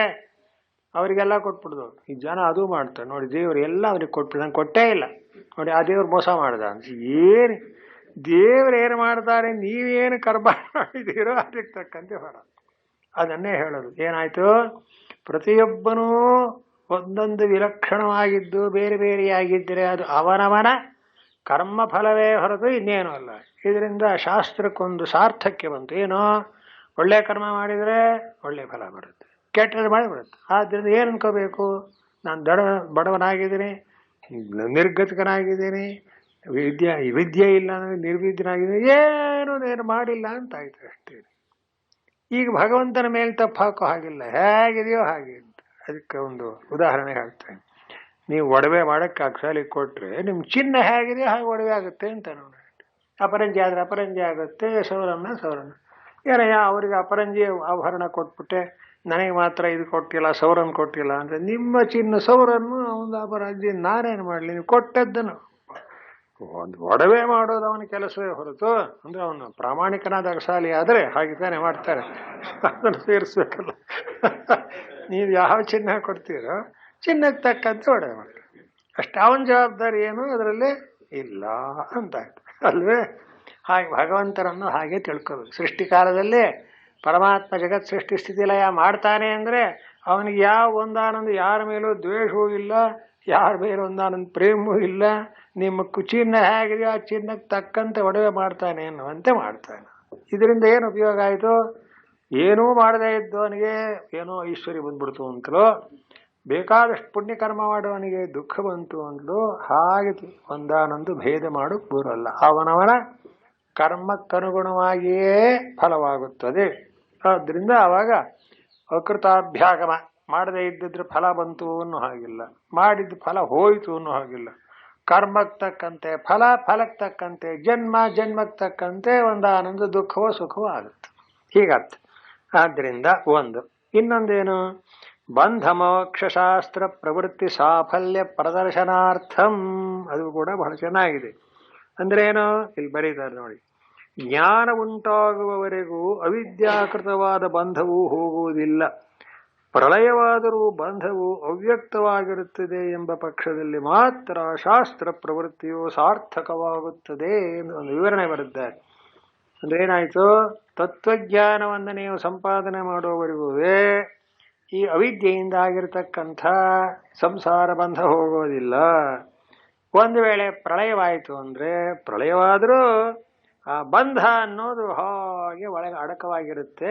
ಸೃಷ್ಟಿ ಆದ ಕೂಡಲೇ ಮತ್ತೆ ಶುರುವಾಗುತ್ತೆ, ಮತ್ತೆ ಬಂಧವೇ ಬರುತ್ತೆ. ಬಂಧ ಮೋಕ್ಷ, ಬಂಧ ಮೋಕ್ಷ ಅಂತ. ಹೀಗೆ ಶಾಸ್ತ್ರ ಅನ್ನೋದು ತನ್ನ ಜವಾಬ್ದಾರಿ ತಿಳ್ಕೊಳ್ಳುತ್ತೆ. ಶಾಸ್ತ್ರ ಸಾರ್ಥಕವಾಗೋದು ಯಾವಾಗ ಅಂದ್ರೆ ಈ ಸಂದರ್ಭದಲ್ಲಿ. ಹೇಗೆ, ಏನಂತ ಹೇಳುತ್ತೆ ಶಾಸ್ತ್ರ, ಅವನವನ ಕರ್ಮಕ್ಕನುಗುಣವಾಗಿ ಜನ್ಮ ಬರುತ್ತದೆ ಹೋಗುತ್ತದೆಯೇ ಹೊರತು ಇದಕ್ಕೆ ಪರಮೇಶ್ವರ ಅಂತಕ್ಕವನು ಹೊಣೆಯಲ್ಲ. ತಾನೇ ಹೊಣೆ. ತನ್ನ ಪಾಪವ ತಾನೇ ಅನುಭವಿಸಬೇಕು, ತನ್ನ ಪುಣ್ಯದ ಫಲವನ್ನು ತಾನೇ ಅನುಭವಿಸಬೇಕು. ಆ ಪಾಪ ಪುಣ್ಯಗಳಿಗೆ ಅನುಗುಣವಾಗಿ ಭಗವಂತನು ಈ ಸೃಷ್ಟಿ ಸ್ಥಿತಿ ಲಯಗಳನ್ನು ಕೈಗೊಳ್ಳುತ್ತಾನೆ. ಇದೇ ಜಗದ್ವ್ಯಾಪಾರ ಅಂತ ಹಾಗರ್ಥ. ಆದ್ರಿಂದ ಏನಾಯಿತು, ಭೂತಗ್ರಾಮ ಅವಶಃ. ನೋಡಿ ಈ ಮಾತು ಕೇಳಿ, ಏನಂತ, ಬಂಧಮೋಕ್ಷ ಶಾಸ್ತ್ರ ಪ್ರವೃತ್ತಿ ಸಾಫಲ್ಯ ಪ್ರದರ್ಶನಾರ್ಥ. ಇದನ್ನೇ ಬಂಧಮೋಕ್ಷ ಶಾಸ್ತ್ರ ಅಂತ ಕರೀತಾರೆ. ಯಾವುದು, ಕರ್ಮಾನುಗುಣವಾಗಿ ಬಂಧವಾಗುವುದು ಮೋಕ್ಷವಾಗುವುದು ಎರಡೂ ಕರ್ಮಕ್ಕೆ ಸಂಬಂಧಪಟ್ಟಿರೋಣದರಿಂದ ಗ್ರಾಮ ಅಂದ್ರೆ ಭೂತ ಅಂದ್ರೆ ಭವಂತಿಗೆ ಹೋತಾನು, ಎಲ್ಲ ಬ್ರಹ್ಮನಿಂದ ಹಿಡಿದು ಒಂದು ಹುಳುವಿನವರೆಗಿರತಕ್ಕ ಎಲ್ಲ ಜೀವರುಗಳು ಅಂತ ಅರ್ಥ. ಈ ಸಮಸ್ತ ಜೀವರುಗಳು ಕೂಡ ಭೂತ್ವಾ ಭೂತ್ವಾ ಪ್ರಳೀಯತೆ, ಹುಟ್ಟುತ್ತಾರೆ ನಾಶವಾಗ್ತಾರೆ, ಹುಟ್ಟುತ್ತಾರೆ ನಾಶವಾಗ್ತಾರೆ. ಇದನ್ನ ನಡೆಸೋದು ಯಾವುದು, ಅವಿದ್ಯೆ ಅಂತ ಅರ್ಥ. ಇತ್ಯತಃ ಇದನ್ನು ಯಾಕೆ ಹೇಳಬೇಕಿಲ್ಲಿ ಅಂದ್ರೆ, ಸಂಸಾರೇ ವೈರಾಗ್ಯ ಪ್ರದರ್ಶನಾರ್ಥಂಚ ಅಂದ್ರು. ಪರಮಾತ್ಮನ ಒಂದು ವ್ಯವಸ್ಥೆಯನ್ನು ಹೇಳಿದ್ದೇನೋ ಸರಿ, ಅದರ ಒಂದು ಪ್ರಸ್ತಾಪ ಇಲ್ಲಿ ಯಾತಕ್ಕೆ ಅಂತ ಕೇಳಿದರೆ ಅದಕ್ಕೆ ಭಗವತ್ಪಾದರು ಬರೆದ್ರು ಏನಂತ, ಸಂಸಾರದಲ್ಲಿ ವೈರಾಗ್ಯ ಉಂಟಾಗಬೇಕು ಅಂತ. ಅದನ್ನ ಭಜಗೋವಿಂದ ಸ್ತೋತ್ರ ಹೇಳ್ತಾರಲ್ಲ, ಪುನರಪಿ ಜನನಂ ಪುನರಪಿ ಮರಣಂ ಪುನರಪಿ ಜನನಿ ಜಠರೇ ಶಯನಂ. ಇದೇ ಮಾತು. ಮತ್ತೆ ಹುಟ್ಟೋದು, ಮತ್ತೆ ಸಾಯೋದು, ಮತ್ತೆ ಗರ್ಭವಾಸವನ್ನು ಮಾಡುವುದು ಅನ್ನೋದು ಎಷ್ಟು ದುಃಖಕರ ಅಂದ್ರೆ ನಿಜವಾಗಿ ದುಃಖ. ಆದ್ರೆ ಅದೆಲ್ಲ ಮರೆತು ಹೋಗ್ಬಿಟ್ಟಿರುತ್ತೆ ನಮಗೆ. ಆದ್ರೇನು, ಇದನ್ನೇ ಸಂಸಾರ ಅಂತ ಕರೆಯೋದು. ಇದರಿಂದ ಬಿಡುಗಡೆ ಆಗಬೇಕಾದ್ರೆ ಆ ಭಗವಂತನನ್ನೇ ಶರಣ ಹೋಗಬೇಕು. ಆಯಿತು, ನಾವು ಶರಣ ಹೊಂದಿ ಮೋಕ್ಷ ಪಡೆದು ಬಿಡ್ತೀವಿ ಅಂತ ಇಟ್ಕೊಳ್ಳೋಣ. ಬಾಕಿಯವ್ರ ಗತಿ ಏನು ಅಂತ ಅವ್ರವ್ರ ಪಾಡಿದವರು ಎಲ್ಲರೂ ಹೇಗೆ ಅಂದ್ರೆ ಏನಾಯ್ತು, ಶಾಸ್ತ್ರ ಅನ್ನೋದು ಮೋಕ್ಷ ಅನ್ನೋದು ಅವನವನಿಗೆ ಇಂಡಿವಿಜುವಲ್ ಅಂತ. ಹೇಗೆ ಹಸುವಾಗಿದೆ ಅಂತ ಇಟ್ಕೊಳ್ಳಿ, ಹಸುವಾಗಿದೆ ಎಂದು ಮಾತ್ರಕ್ಕೆ ನಮಗೆ ಪುರುಸತ್ತಿಲ್ಲ ಸ್ವಾಮಿ, ಅರ್ಜೆಂಟ್ ಇಲ್ಲ ಹೋಗಬೇಕಾಗಿದೆ, ನೀವು ದಯವಿಟ್ಟು ಬೇಗ ಊಟ ಮಾಡಿಬಿಡಿ, ನಾನು ತೆಗಿಬಿಡ್ತೀನಿ ಅಂದರೆ ಅವನು ಊಟ ಮಾಡಿದ್ರೆ ಇವನಿಗೆ ತೆಗಿ ಹೇಗೆ ಬರುತ್ತೆ? ಅರ್ಜೆಂಟ್ ಆದರೂ ಏನು ಮಾಡಬೇಕು, ನಿನ್ನ ಊಟನ ನೀನೇ ಮಾಡಬೇಕು ಅಷ್ಟೇ. ನಿನ್ನ ಹಸು ಹೋಗ್ಬೇಕಾರೆ ನೀನೇ ಮಾಡಿ. ಹಾಗೆ ನಿನ್ನ ಕರ್ಮ ಸಮದ ನೀನು ಮೋಕ್ಷ ಪಡೆಯಬೇಕು ಅಂದರೆ ನೀನೇ ಅದಕ್ಕೆ ಹೊಣೆ ಅಂತ. ನೀನೇ ಆ ಕರ್ಮಗಳನ್ನೆಲ್ಲ ಮಾಡಿದೆಯಾ ಅನುಭವಿಸ್ಬೇಕು ಅಂತ. ಆಯಾ ಕರ್ಮಗಳು ಅವನವನಿಗೇ ಬಿದ್ದಿರುತ್ತೆ. ಇದರಿಂದ ಏನು ಉಪಯೋಗವಾಯಿತು ಅಂದ್ರೆ ಬಂಧಮೋಕ್ಷ ಶಾಸ್ತ್ರ ಸಾರ್ಥಕವಾಯಿತು ಅಂತಾರೆ. ಈಗ ಯಾಕೆ? ಕರ್ಮದಿಂದ ಬಂಧವಾಗಿದೆ, ಜ್ಞಾನದಿಂದ ಮೋಕ್ಷ ಆಗುತ್ತೆ. ನಿನ್ನ ಜ್ಞಾನ ಪಡ್ಕೋಬೇಡ ಅಂತ ಹೇಳಿಲ್ಲ, ನಿನ್ನ ಸ್ವರೂಪ ತಿಳ್ಕೊಬೇಡ ಅಂತ ಹೇಳಿಲ್ಲ. ವಿಚಾರ ಮಾಡು, ತಿಳ್ಕೊ, ಜ್ಞಾನಿ ಆಗ್ಬಿಡು, ಮುಕ್ತನಾಗಬೇಡ ಅಂತಾರೆ. ನೋಡಿ, ಎಲ್ಲ ನಮ್ಮ ಮೇಲೆ ಹಾಕ್ಬಿಟ್ರೆ ಜವಾಬ್ದಾರಿ. ಇವಾಗ ಏನೇನು ಮನುಷ್ಯ ತಂದ್ಕೋತಾನೋ ಅದು ಉಂಟು. ಅದಕ್ಕೆ ಉಪನಿಷತ್ನಲ್ಲೂ ಆಗಿದೆ, ಮನುಸ್ಮೃತಿ ಒಂದು ಮಾತು ಹೇಳ್ತಾರೆ, ಯದ್ಯದ್ಧಿ ಕುರುತೆ ಜಂತು ತತ್ತತ್ ಕಾಮಸ್ಯ ಚೇಷ್ಟತೆ. ಮುಂದೆ ದೇವರು ಮಾಡಿಸ್ತಾನೆ ಅಂತ ತಿಳ್ಕೊಬೇಡಿ, ಅವನು ಬರೀ ಸಾಕ್ಷಿ. ಅದು ಮುಂದೆ ಬರುತ್ತೆ, ಮಯಾಧ್ಯಕ್ಷೇಣ ಪ್ರಕೃತಿ ಅಂತ. ಈಗ ಸೂರ್ಯ ಉದಯವಾಗಿಬಿಟ್ಟಿದೆಯಪ್ಪ, ಸೂರ್ಯ ಎಲ್ಲ ಕಡೆ ಪ್ರದರ್ಶನ ಮಾಡ್ತಾ ಎಲ್ಲ ಬೆಳಕನ್ನು ಕೊಟ್ಟಿದ್ದಾನೆ. ಆ ಬೆಳಕಿನಲ್ಲಿ ನಾವು ಕೆಟ್ಟ ಕೆಲಸನ ಮಾಡಬಹುದು, ಒಳ್ಳೆ ಕೆಲಸನ ಮಾಡೋದು. ಸ್ವಾಮಿ ನಾನೆಲ್ಲ ಮಾಡಿದ್ದು ಸೂರ್ಯ ಅಂದರೆ ಅವನೇ ಒಪ್ಕೋತಾನೆ. ಅವನು ಬೆಳಕು ಮಾತ್ರ ಕೊಟ್ಟಿರೋದು ಅವನ ಜವಾಬ್ದಾರಿ. ಅದರಲ್ಲಿ ನೀವು ಒಳ್ಳೆಯದನ್ನು ಮಾಡಬಹುದು, ಕೆಟ್ಟದನ್ನು ಮಾಡಬಹುದು. ಕೆಟ್ಟದ್ದು ಮಾಡಿದರೆ ಕೆಟ್ಟದನ್ನು ಹೊರಿಸಬೇಕಾಗತ್ತೆ, ಒಳ್ಳೆಯದು ಮಾಡಿದರೆ ಒಳ್ಳೆಯದು, ಹಾಗರ್ಥ. ಅದರಂತೆ ಭೂತಗ್ರಾಮಸ್ಸ ಏವಯಂ ಭೂತ್ವಾ ಭೂತ್ವಾ ಪ್ರಳೀಯತೆ. ಈ ವಿಷಯ ಸ್ವಲ್ಪ ಮನಸ್ಸಿಗೆ ಚೆನ್ನಾಗಿ ಹಿಡಿಬೇಕಷ್ಟೇ, ಅದಕ್ಕೆ ವಿವರಣೆ ಮಾಡಿದ್ದು ಆಯ್ತು. ಈಗ ಭಗವಂತ ಹೇಳ್ತಾನೆ, ಈ ಭೂತಗ್ರಾಮ ಅಂದ್ರೆ ಭೂತಗಳ ಸಮುದಾಯ ಇದೆಯಲ್ಲ. ಭೂತಗಳು ಅಂದ್ರೆ ಎಲ್ಲ ಬ್ರಹ್ಮನಿಂದ ಹಿಡಿದು ಒಂದು ಇರುವೆವರೆಗೂ ಬ್ರಹ್ಮಾದಿ ಸ್ತಂಭ ಪರ್ಯಂತ ಅಷ್ಟು ಅದೇ. ಸ್ಥಾವರ ಜಂಗಮ ಲಕ್ಷಣ. ಸ್ಥಾವರ ಅಂದ್ರೆ ನಿಂತಲ್ಲೇ ನಿಂತಿರೋದು, ಗುಡ್ಡ ಬೆಟ್ಟ ಮತ್ತೆ ಯಾವ ಒಂದು ಮರ ಗಿಡ ಇವೆಲ್ಲ ಸ್ಥಾವರ ಅಂತಾರೆ, ನಿಂತಲ್ಲೇ ನಿಂತು. ಜಂಗಮ ಅಂದ್ರೆ ಓಡಾಡೋದು, ಒಂದು ಇರುವೆಯಿಂದ ಹಿಡಿದು ಯಾರು ಬೇಕಾದ್ರೂ ಆಗ್ಬೋದು. ಇದಿಷ್ಟು ಕೂಡ ಪೂರ್ವಸ್ಮಿನ್ ಕಲ್ಪೆ ಆಸೀತ್. ಸ ಏವ ಅಯಂ ನಾನ್ಯ ಭೂತ್ವಾ ಭೂತ್ವಾ ಅಹರಾಗಮೆ ಪ್ರಳೀಯತೆ ಪುನಃ ಪುನಃ ರಾತ್ರ್ಯಾಗಮೆ ಅಹ್ನಃ ಕ್ಷಯೇ ಅವಶಃ ಅಸ್ವತಂತ್ರ ಏವ ಹೇ ಪಾರ್ಥ ಪ್ರಭವತಿ ಜಾಯತೆ ಅವಶ ಏವ ಅಹರಾಗಮೇ. ಒಟ್ಟರ್ಥ ಏನಾಯಿತು ಅಂದರೆ, ಈ ಸ್ಥಾವರ ಜಂಗಮಾತ್ಮಕವಾದಂತಹ ಈ ಪ್ರಪಂಚವು, ಹೇ ಅರ್ಜುನ ಕೇಳು, ಸ ಏವ ಅಯಂ ಅಂತ ಹಿಂದೆ ಯಾವ ಒಂದಾನೊಂದು ವಸ್ತು ಹುಟ್ಟಿತ್ತೋ, ಒಂದು ಜೀವ ಉಂಟಾಗಿತ್ತೋ, ಅದೇ ಜೀವನೇ ತನ್ನ ಕರ್ಮ ವಶದಿಂದ ಭೂತ್ವಾ ಭೂತ್ವಾ ಪ್ರಳಯ, ಹುಟ್ಟುತ್ತಾನೆ ನಾಶವಾಗ್ತಾನೆ, ಹುಟ್ಟುತ್ತಾನೆ ನಾಶ. ಪುನರಪಿ ಜನನಂ ಪುನರಪಿ ಮರಣಂ ಅನ್ನೋದು ಇದೇ ಅರ್ಥ. ಆದ್ದರಿಂದ ಜೀವನಿಗೆ ಎಂದಿಗೂ ನಾಶವಿಲ್ಲ. ಜೀವನ ದೇಹಕ್ಕೆ ವ್ಯತ್ಯಾಸ. ಯಾವ ಪಾಪ ಮಾಡಿದರೆ ಯಾವುದಾದ್ರೂ ಪ್ರಾಣಿಗಳೇ ಮುಂತಾದಂತಹ ಪಕ್ಷಿ ಮುಂತಾದ ಜೀವನವನ್ನು ಎತ್ತಬಹುದು. ಇನ್ನೂ ಪಾಪ ಮಾಡಿದರೆ ಸ್ಥಾವರ ಗಿಡವೋ ಮರವೋ ಆಗಿ ಹಾಗೂ ಹುಟ್ಟಬಹುದು. ಪುಣ್ಯ ಮಾಡಿದರೆ ಬೇಕಾದ್ರೆ ಬ್ರಹ್ಮನ ಪರ್ಯಂತವಾಗಿ ಪುಣ್ಯಲೋಕನ ದೇವಲೋಕದವರೆಗೂ ಹುಟ್ಟಬಹುದು. ಹಾಗಾದ್ರೆ ಮನುಷ್ಯರು ಮಾತ್ರವೇ ಅಲ್ಲ, ದೇವತೆಗಳು ಸಂಸಾರಿಗಳೇ ಅಂದ್ರೆ ಹೌದು. ಶಾಸ್ತ್ರ ಹಾಗೆ ಹೇಳುತ್ತೆ, ತಾ ಏತಾ ದೇವತಾ ಅಸ್ಮಿನ್ ಮಹತ್ಯರ್ಣವೇ ಪ್ರಾಪತನ್ ಅಂತ ಐತರಿಯೋಪನಿಷತ್ನಲ್ಲಿ ಬರೀತಾರೆ. ದೇವತೆಗಳು ಕೂಡ ಈ ಒಂದಾನೊಂದು ಸಮುದ್ರದಲ್ಲಿ ಬಿದ್ದರು ಅಂತಾರೆ. ಯಾವ ಸಮುದ್ರ? ಸಂಸಾರ ಸಮುದ್ರ ಅಂತ. ನಾವು ದೇವತಾ ಜನ್ಮವನ್ನು ಪಡೆದ್ರು ಅಲ್ಲೂ ರಾಗದ್ವೇಷಗಳು, ಸುಖ ದುಃಖಗಳು, ಶೋಕಮೋಹಗಳು, ಪಾಪ ಪುಣ್ಯಗಳು ಎಲ್ಲ ಇರುತ್ತೆ. ಆ ದೇವತಾ ಜನ್ಮ ಏನು ಅಂದ್ರೆ ಪುಣ್ಯ ಅನುಭವಿಸೋದಕ್ಕೆ ಒಂದು ಚಾನ್ಸ್ ಅಂತ ಅಷ್ಟೇ. ಮತ್ತೆ ಅದರಿಂದಲೂ ಕ್ಷೀಣೆ ಪುಣ್ಯ ಮರ್ತಿರೋದು, ಮತ್ತೆ ಹಿಂದಕ್ಕೆ ಬರೋದೇ ಅಂತ ಅರ್ಥ. ಆದ್ರಿಂದ ಅದು ಸಂಸಾರವೇ. ನಮಗಿನ್ ಸ್ವಲ್ಪ ಉತ್ಕೃಷ್ಟವಾಗಿರಬಹುದೇ ಹೊರತು ಸಂಸಾರ ಅಂತಕ್ಕಂಥ ಧರ್ಮಕ್ಕಿಂತ ವ್ಯತಿರಿಕ್ತವಾಗಿಲ್ಲ. ಹೀಗಾಗಿ ಅಹರಾಗಮೆ ಪ್ರಳಯ ಕಾಲದು ಸೃಷ್ಟಿಕಾಲ ಬಂದಾಗ ಹೊರತೋರುತ್ತವೆ, ಪ್ರಳಯ ಕಾಲ ಬಂದಾಗ ಮರೆಯಾಗ್ತವೆ.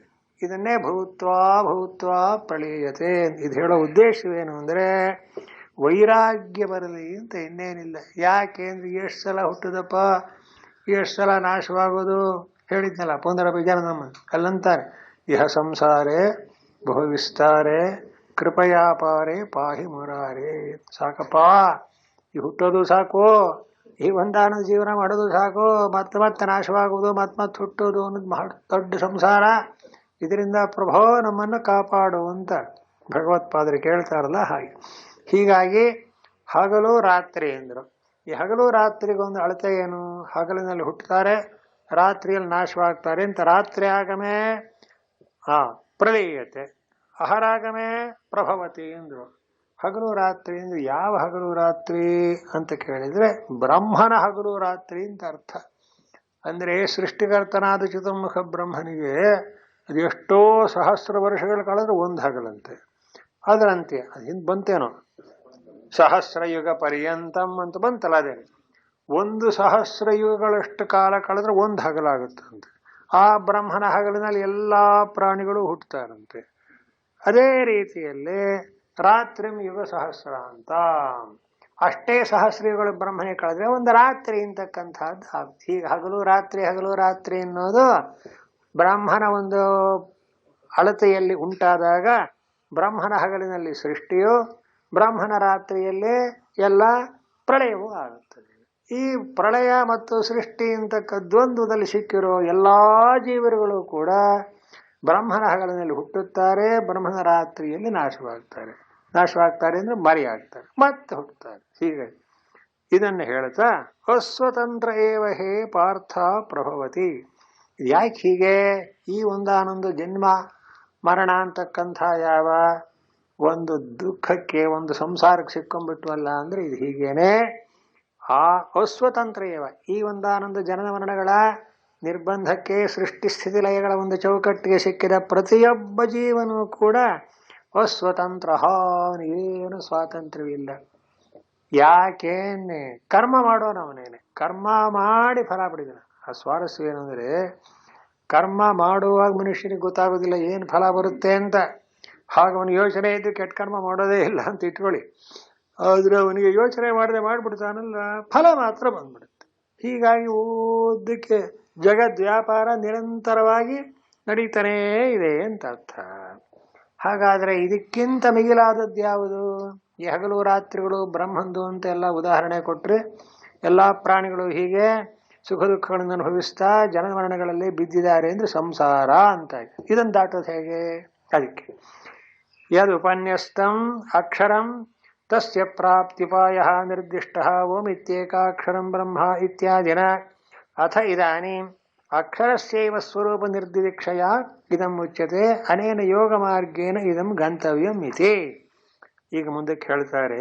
ಇಷ್ಟು ಹೇಳಿಬಿಟ್ಟು ಸ್ವಾಮಿ ಇದಕ್ಕೆ ಪರಿಹಾರವೇನು ಅಂತ ಕೇಳಿದ್ರೆ, ಪರಿಹಾರ ಏನು ಬಂತಪ್ಪ, ಹೀಗೇ ಒದ್ದಾಡ್ತಾ ಇರೋದು ಅಂದ್ಬಿಟ್ರೆ ಉಪಯೋಗವಾಗಲ್ಲ. ಈಗ ಅದಕ್ಕೆ ಭಗವಂತ ಉತ್ತರ ಹೇಳ್ತಾನೆ. ಏನಂತ?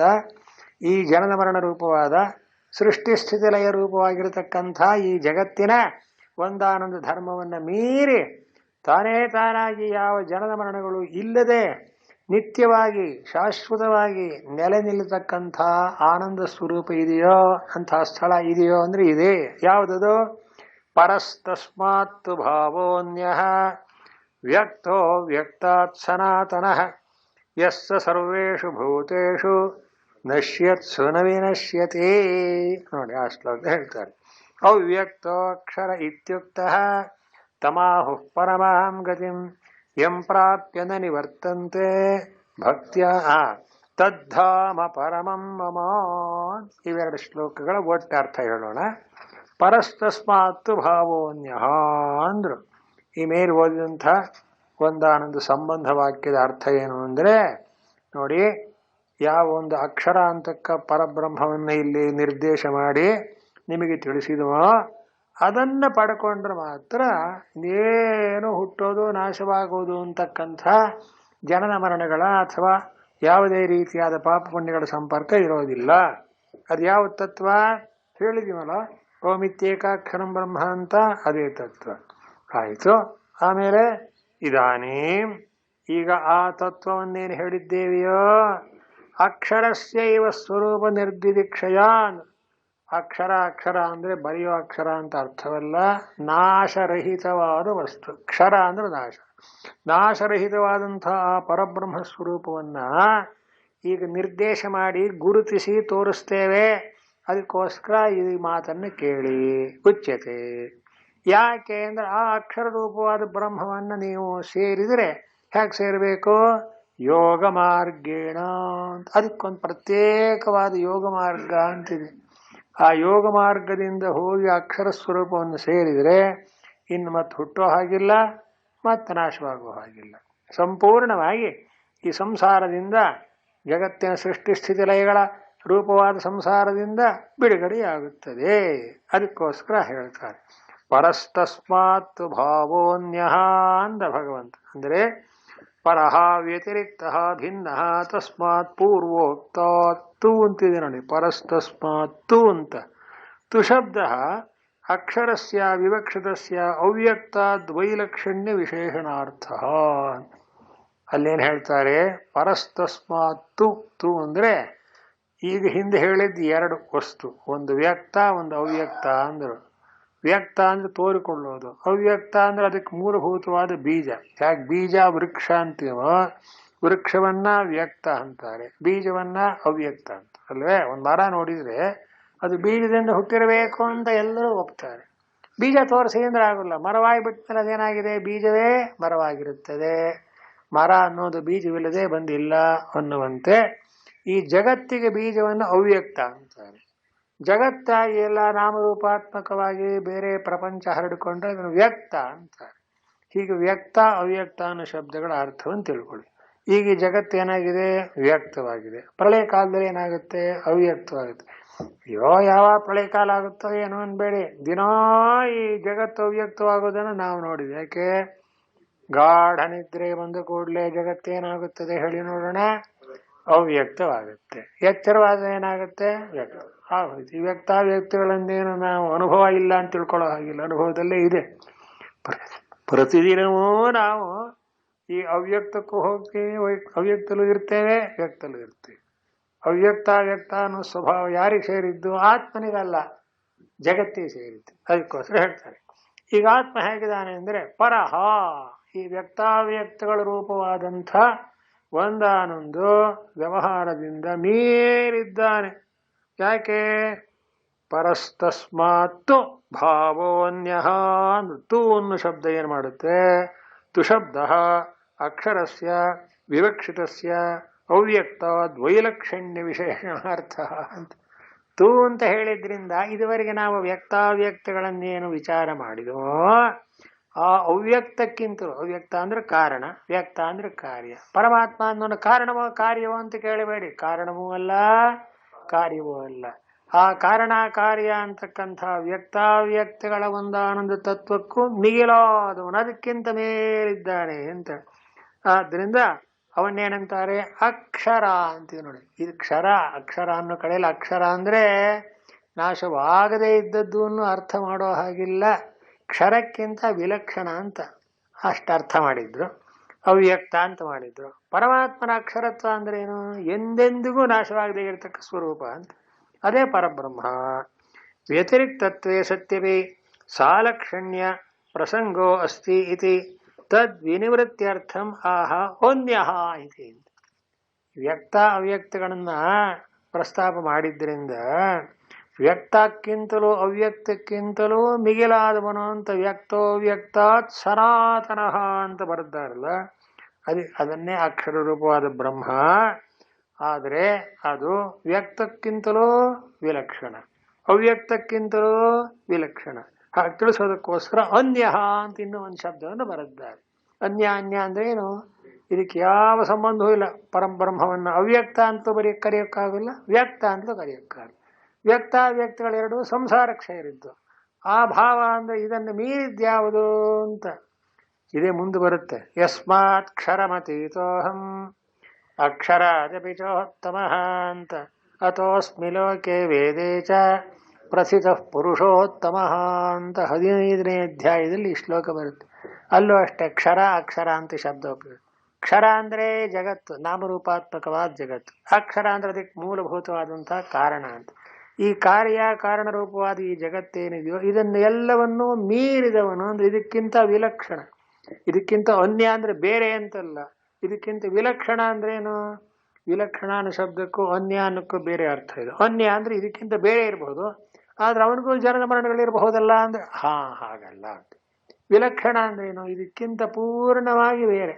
ಇದು ಹುಟ್ಟುತ್ತೆ ಅಂದ್ರೆ ಅದು ಹುಟ್ಟಲ್ಲ, ಇದು ಕಾಣಿಸ್ಕೊಳ್ಳಲ್ಲ ಅಂದ್ರೆ ಅದು ಎಂದೆಂದಿಗೂ ಕಾಣಿಸ್ಕೊಳ್ಳುತ್ತೆ, ಎಂದೆಂದೂ ಸಾಕ್ಷಿಯಾಗಿದೆ. ಹಾಗೆ ಅರ್ಥ ಮಾಡಬೇಕು.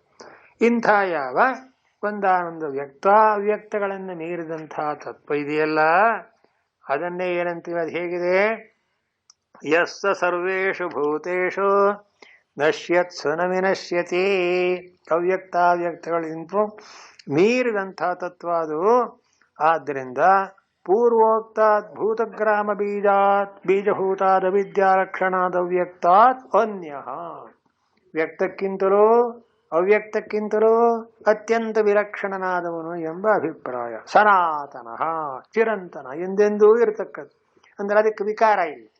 ಆ ಪರಬ್ರಹ್ಮ ತತ್ವಕ್ಕೆ ಹುಟ್ಟುವುದು ನಾಶವಾಗುವುದು ಅಂತಲಾಗಲಿ ಅಥವಾ ಕಾಣಿಸ್ಕೊಂತು ಕಾಣಿಸ್ಕೊಳ್ಳಿಲ್ಲ ಅನ್ನೋದಾಗಲಿ ಇಂಥ ಯಾವ ಒಂದು ವಿಕಾರಗಳು ಇಲ್ಲದೆ ಸನಾತನಃ ಅಂದ್ರೆ ಚಿರಂತನಃ, ತಾನು ಹಾಗೆ ಇದ್ದದ್ದಿದ್ದ ಹಾಗೆ ಏನೊಂದು ಬದಲಾವಣೆಯಾಗದೆ ಎಲ್ಲ ಕಾಲಕ್ಕೂ ಎಲ್ಲ ದೇಶಕ್ಕೂ ಎಲ್ಲ ರೀತಿಯಲ್ಲಿಯೂ ದೇಶಕಾಲಗಳ ಚೌಕಟ್ಟನ್ನೆಲ್ಲ ಮೀರಿ ತಾನೇ ತಾನಾಗಿದೆ.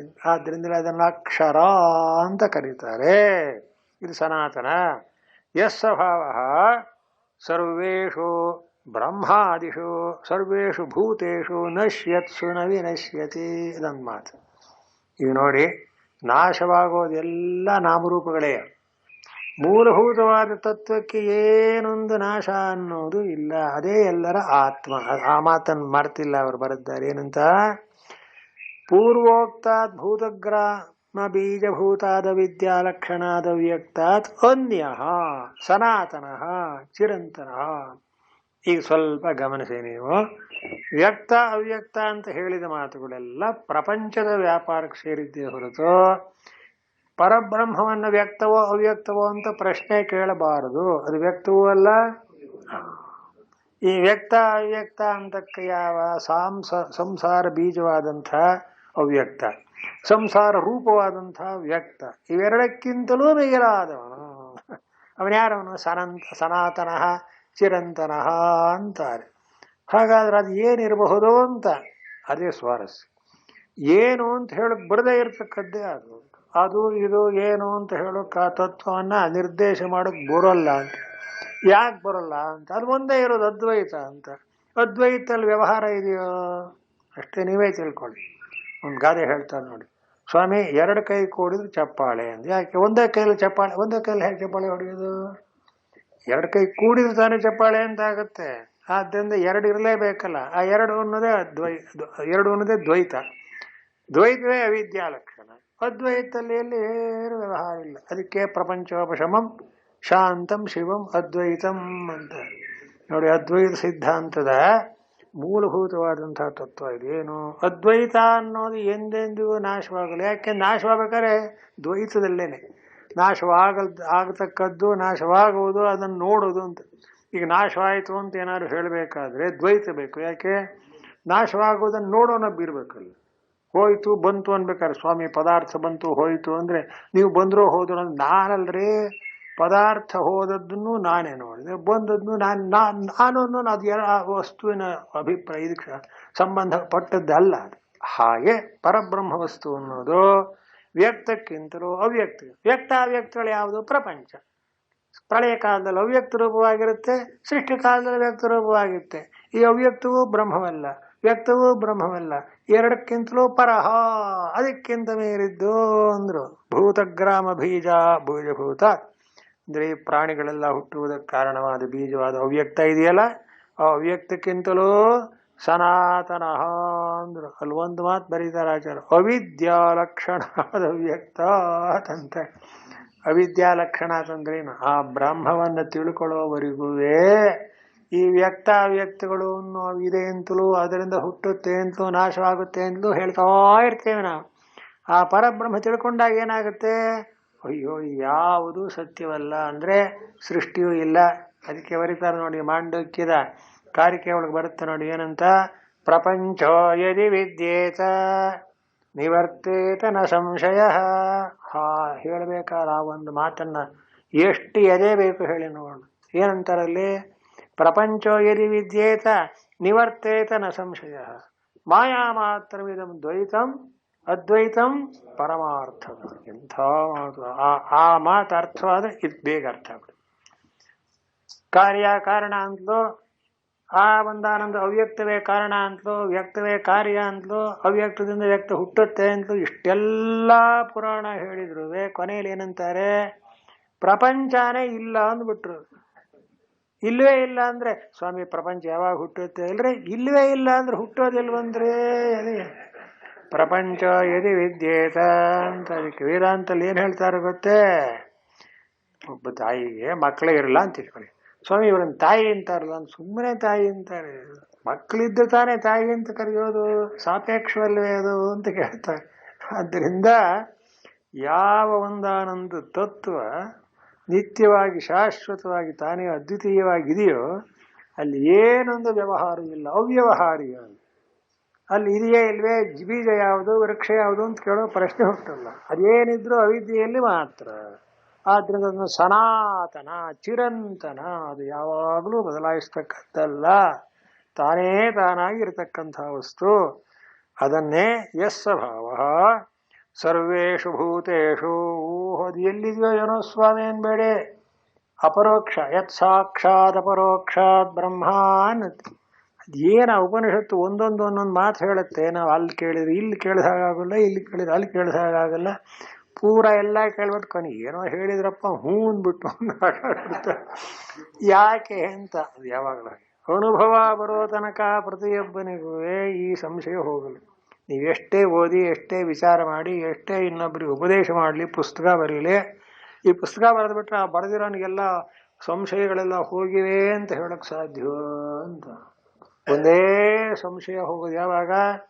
ಭಿದ್ಯತೆ ಹೃದಯ ಗ್ರಂಥಿ ಛಿದ್ಯಂತೆ ಸರ್ವ ಸಂಶಯ ಕ್ಷೀಯಂತೆ ಚಾಸ್ಯ ಕರ್ಮಾಣಿ.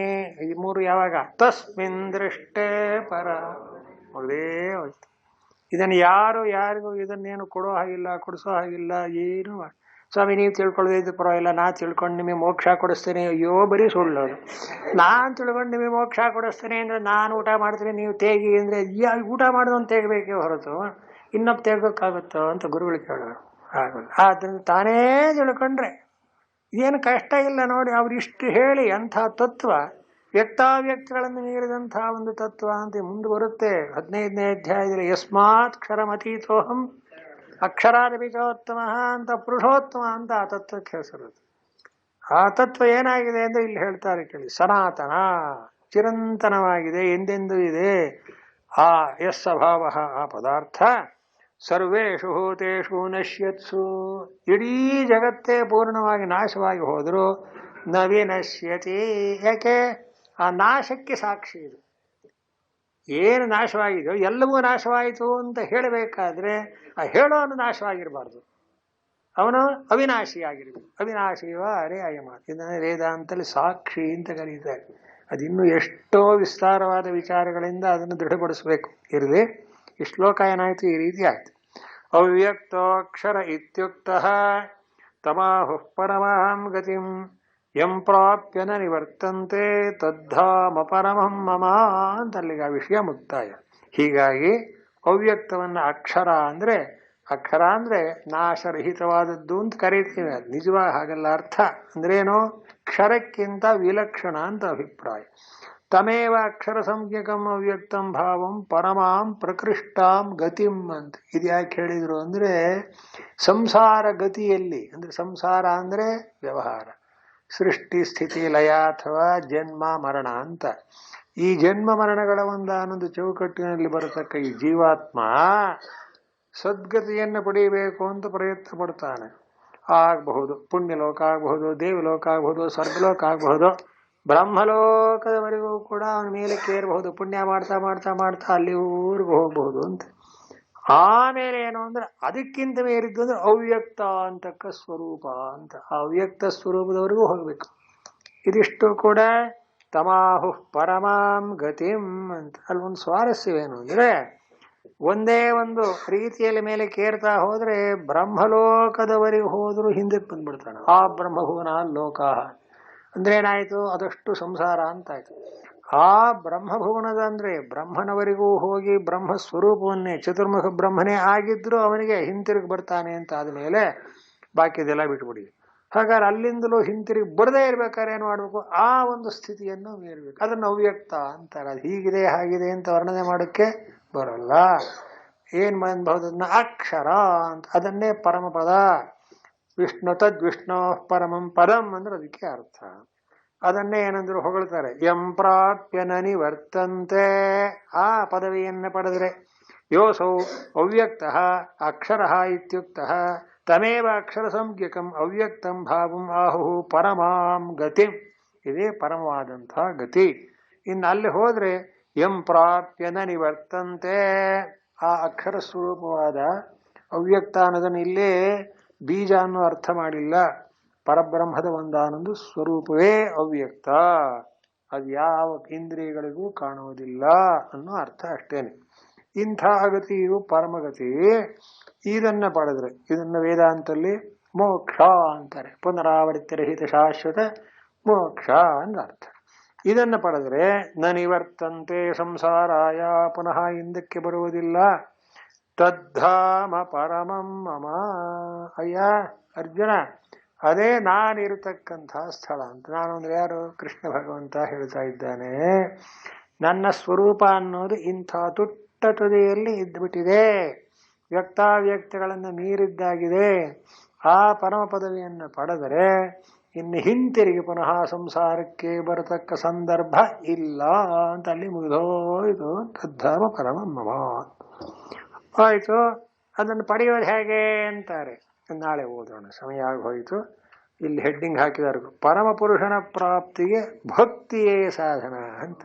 ಮಂದಿ ಇನ್ನೊಂದೆರಡು ಶ್ಲೋಕಗಳನ್ನು ಓದಿ ಅದರ ಅರ್ಥವನ್ನು ಪೂರೈಸೋಣ ಎಂಬಲ್ಲಿಗೆ ಈಗಿನ ಕಾರ್ಯಕ್ರಮ ಮುಕ್ತಾಯವಾಗ್ತಾ ಇದೆ. ಹರಿ ಓಂ ಶ್ರೀ ಕೃಷ್ಣಾರ್ಪಣಮಸ್ತು. ಗೀತೆ ಬಹಳ ಸುಲಭ ಅಂತ ತಿಳ್ಕೊಂಡು ಶ್ಲೋಕ ಓದ್ಕೋತಾ ಹೋಗ್ಬಿಡ್ತೀವಿ, ಪಾರಾಯಣ ಮಾಡ್ತೀವಿ. ಒಂದೊಂದು ಸಲ ಅದು ಏನಾದರೂ ವಿಚಾರ ತಗೊಂಡ್ರೆ ಪೂರ್ಣವಾಗಿ ವೇದಾಂತವನ್ನು ಚೆನ್ನಾಗಿ ಅಭ್ಯಾಸ ಮಾಡಿ ಅನುಸಂಧಾನ ಮಾಡಿ ದೃಢಪಡಿಸ್ಕೊಂಡಿದ್ರೆ ಅರ್ಥ ಮಾಡೋಕ್ಕಾಗುತ್ತೆ ಗೀತೆಗೆ, ಇಲ್ಲದ್ರೆ ಮಾಡೋಕ್ಕ. ಇದರಿಂದ ಏನಾಗಿದೆ ಗೊತ್ತೇ, ಒಬ್ಬೊಬ್ಬರು ಅರ್ಥ ಮಾಡಿದ್ದಾರೆ, ಒಬ್ಬೊಬ್ಬರು ಒಂದೊಂದು ಅರ್ಥ ಮಾಡಿದ್ದಾರೆ. ಗೀತೆ ಹುಟ್ಟಿದಾಗಿನಿಂದ ಬರೀತಾನೆ ಇದ್ದಾರೆ ಪುಸ್ತಕಗಳನ್ನು, ಅಷ್ಟು ಪುಸ್ತಕ ಅಷ್ಟು ತರಹನೇ ಇರುತ್ತೆ. ಅದ್ರ ಪೈಕಿ ಯಾವುದೊಂದು ಕೇಳಿದ್ರೆ ಹೇಳಕ್ಕೆ ಅದು ಇದು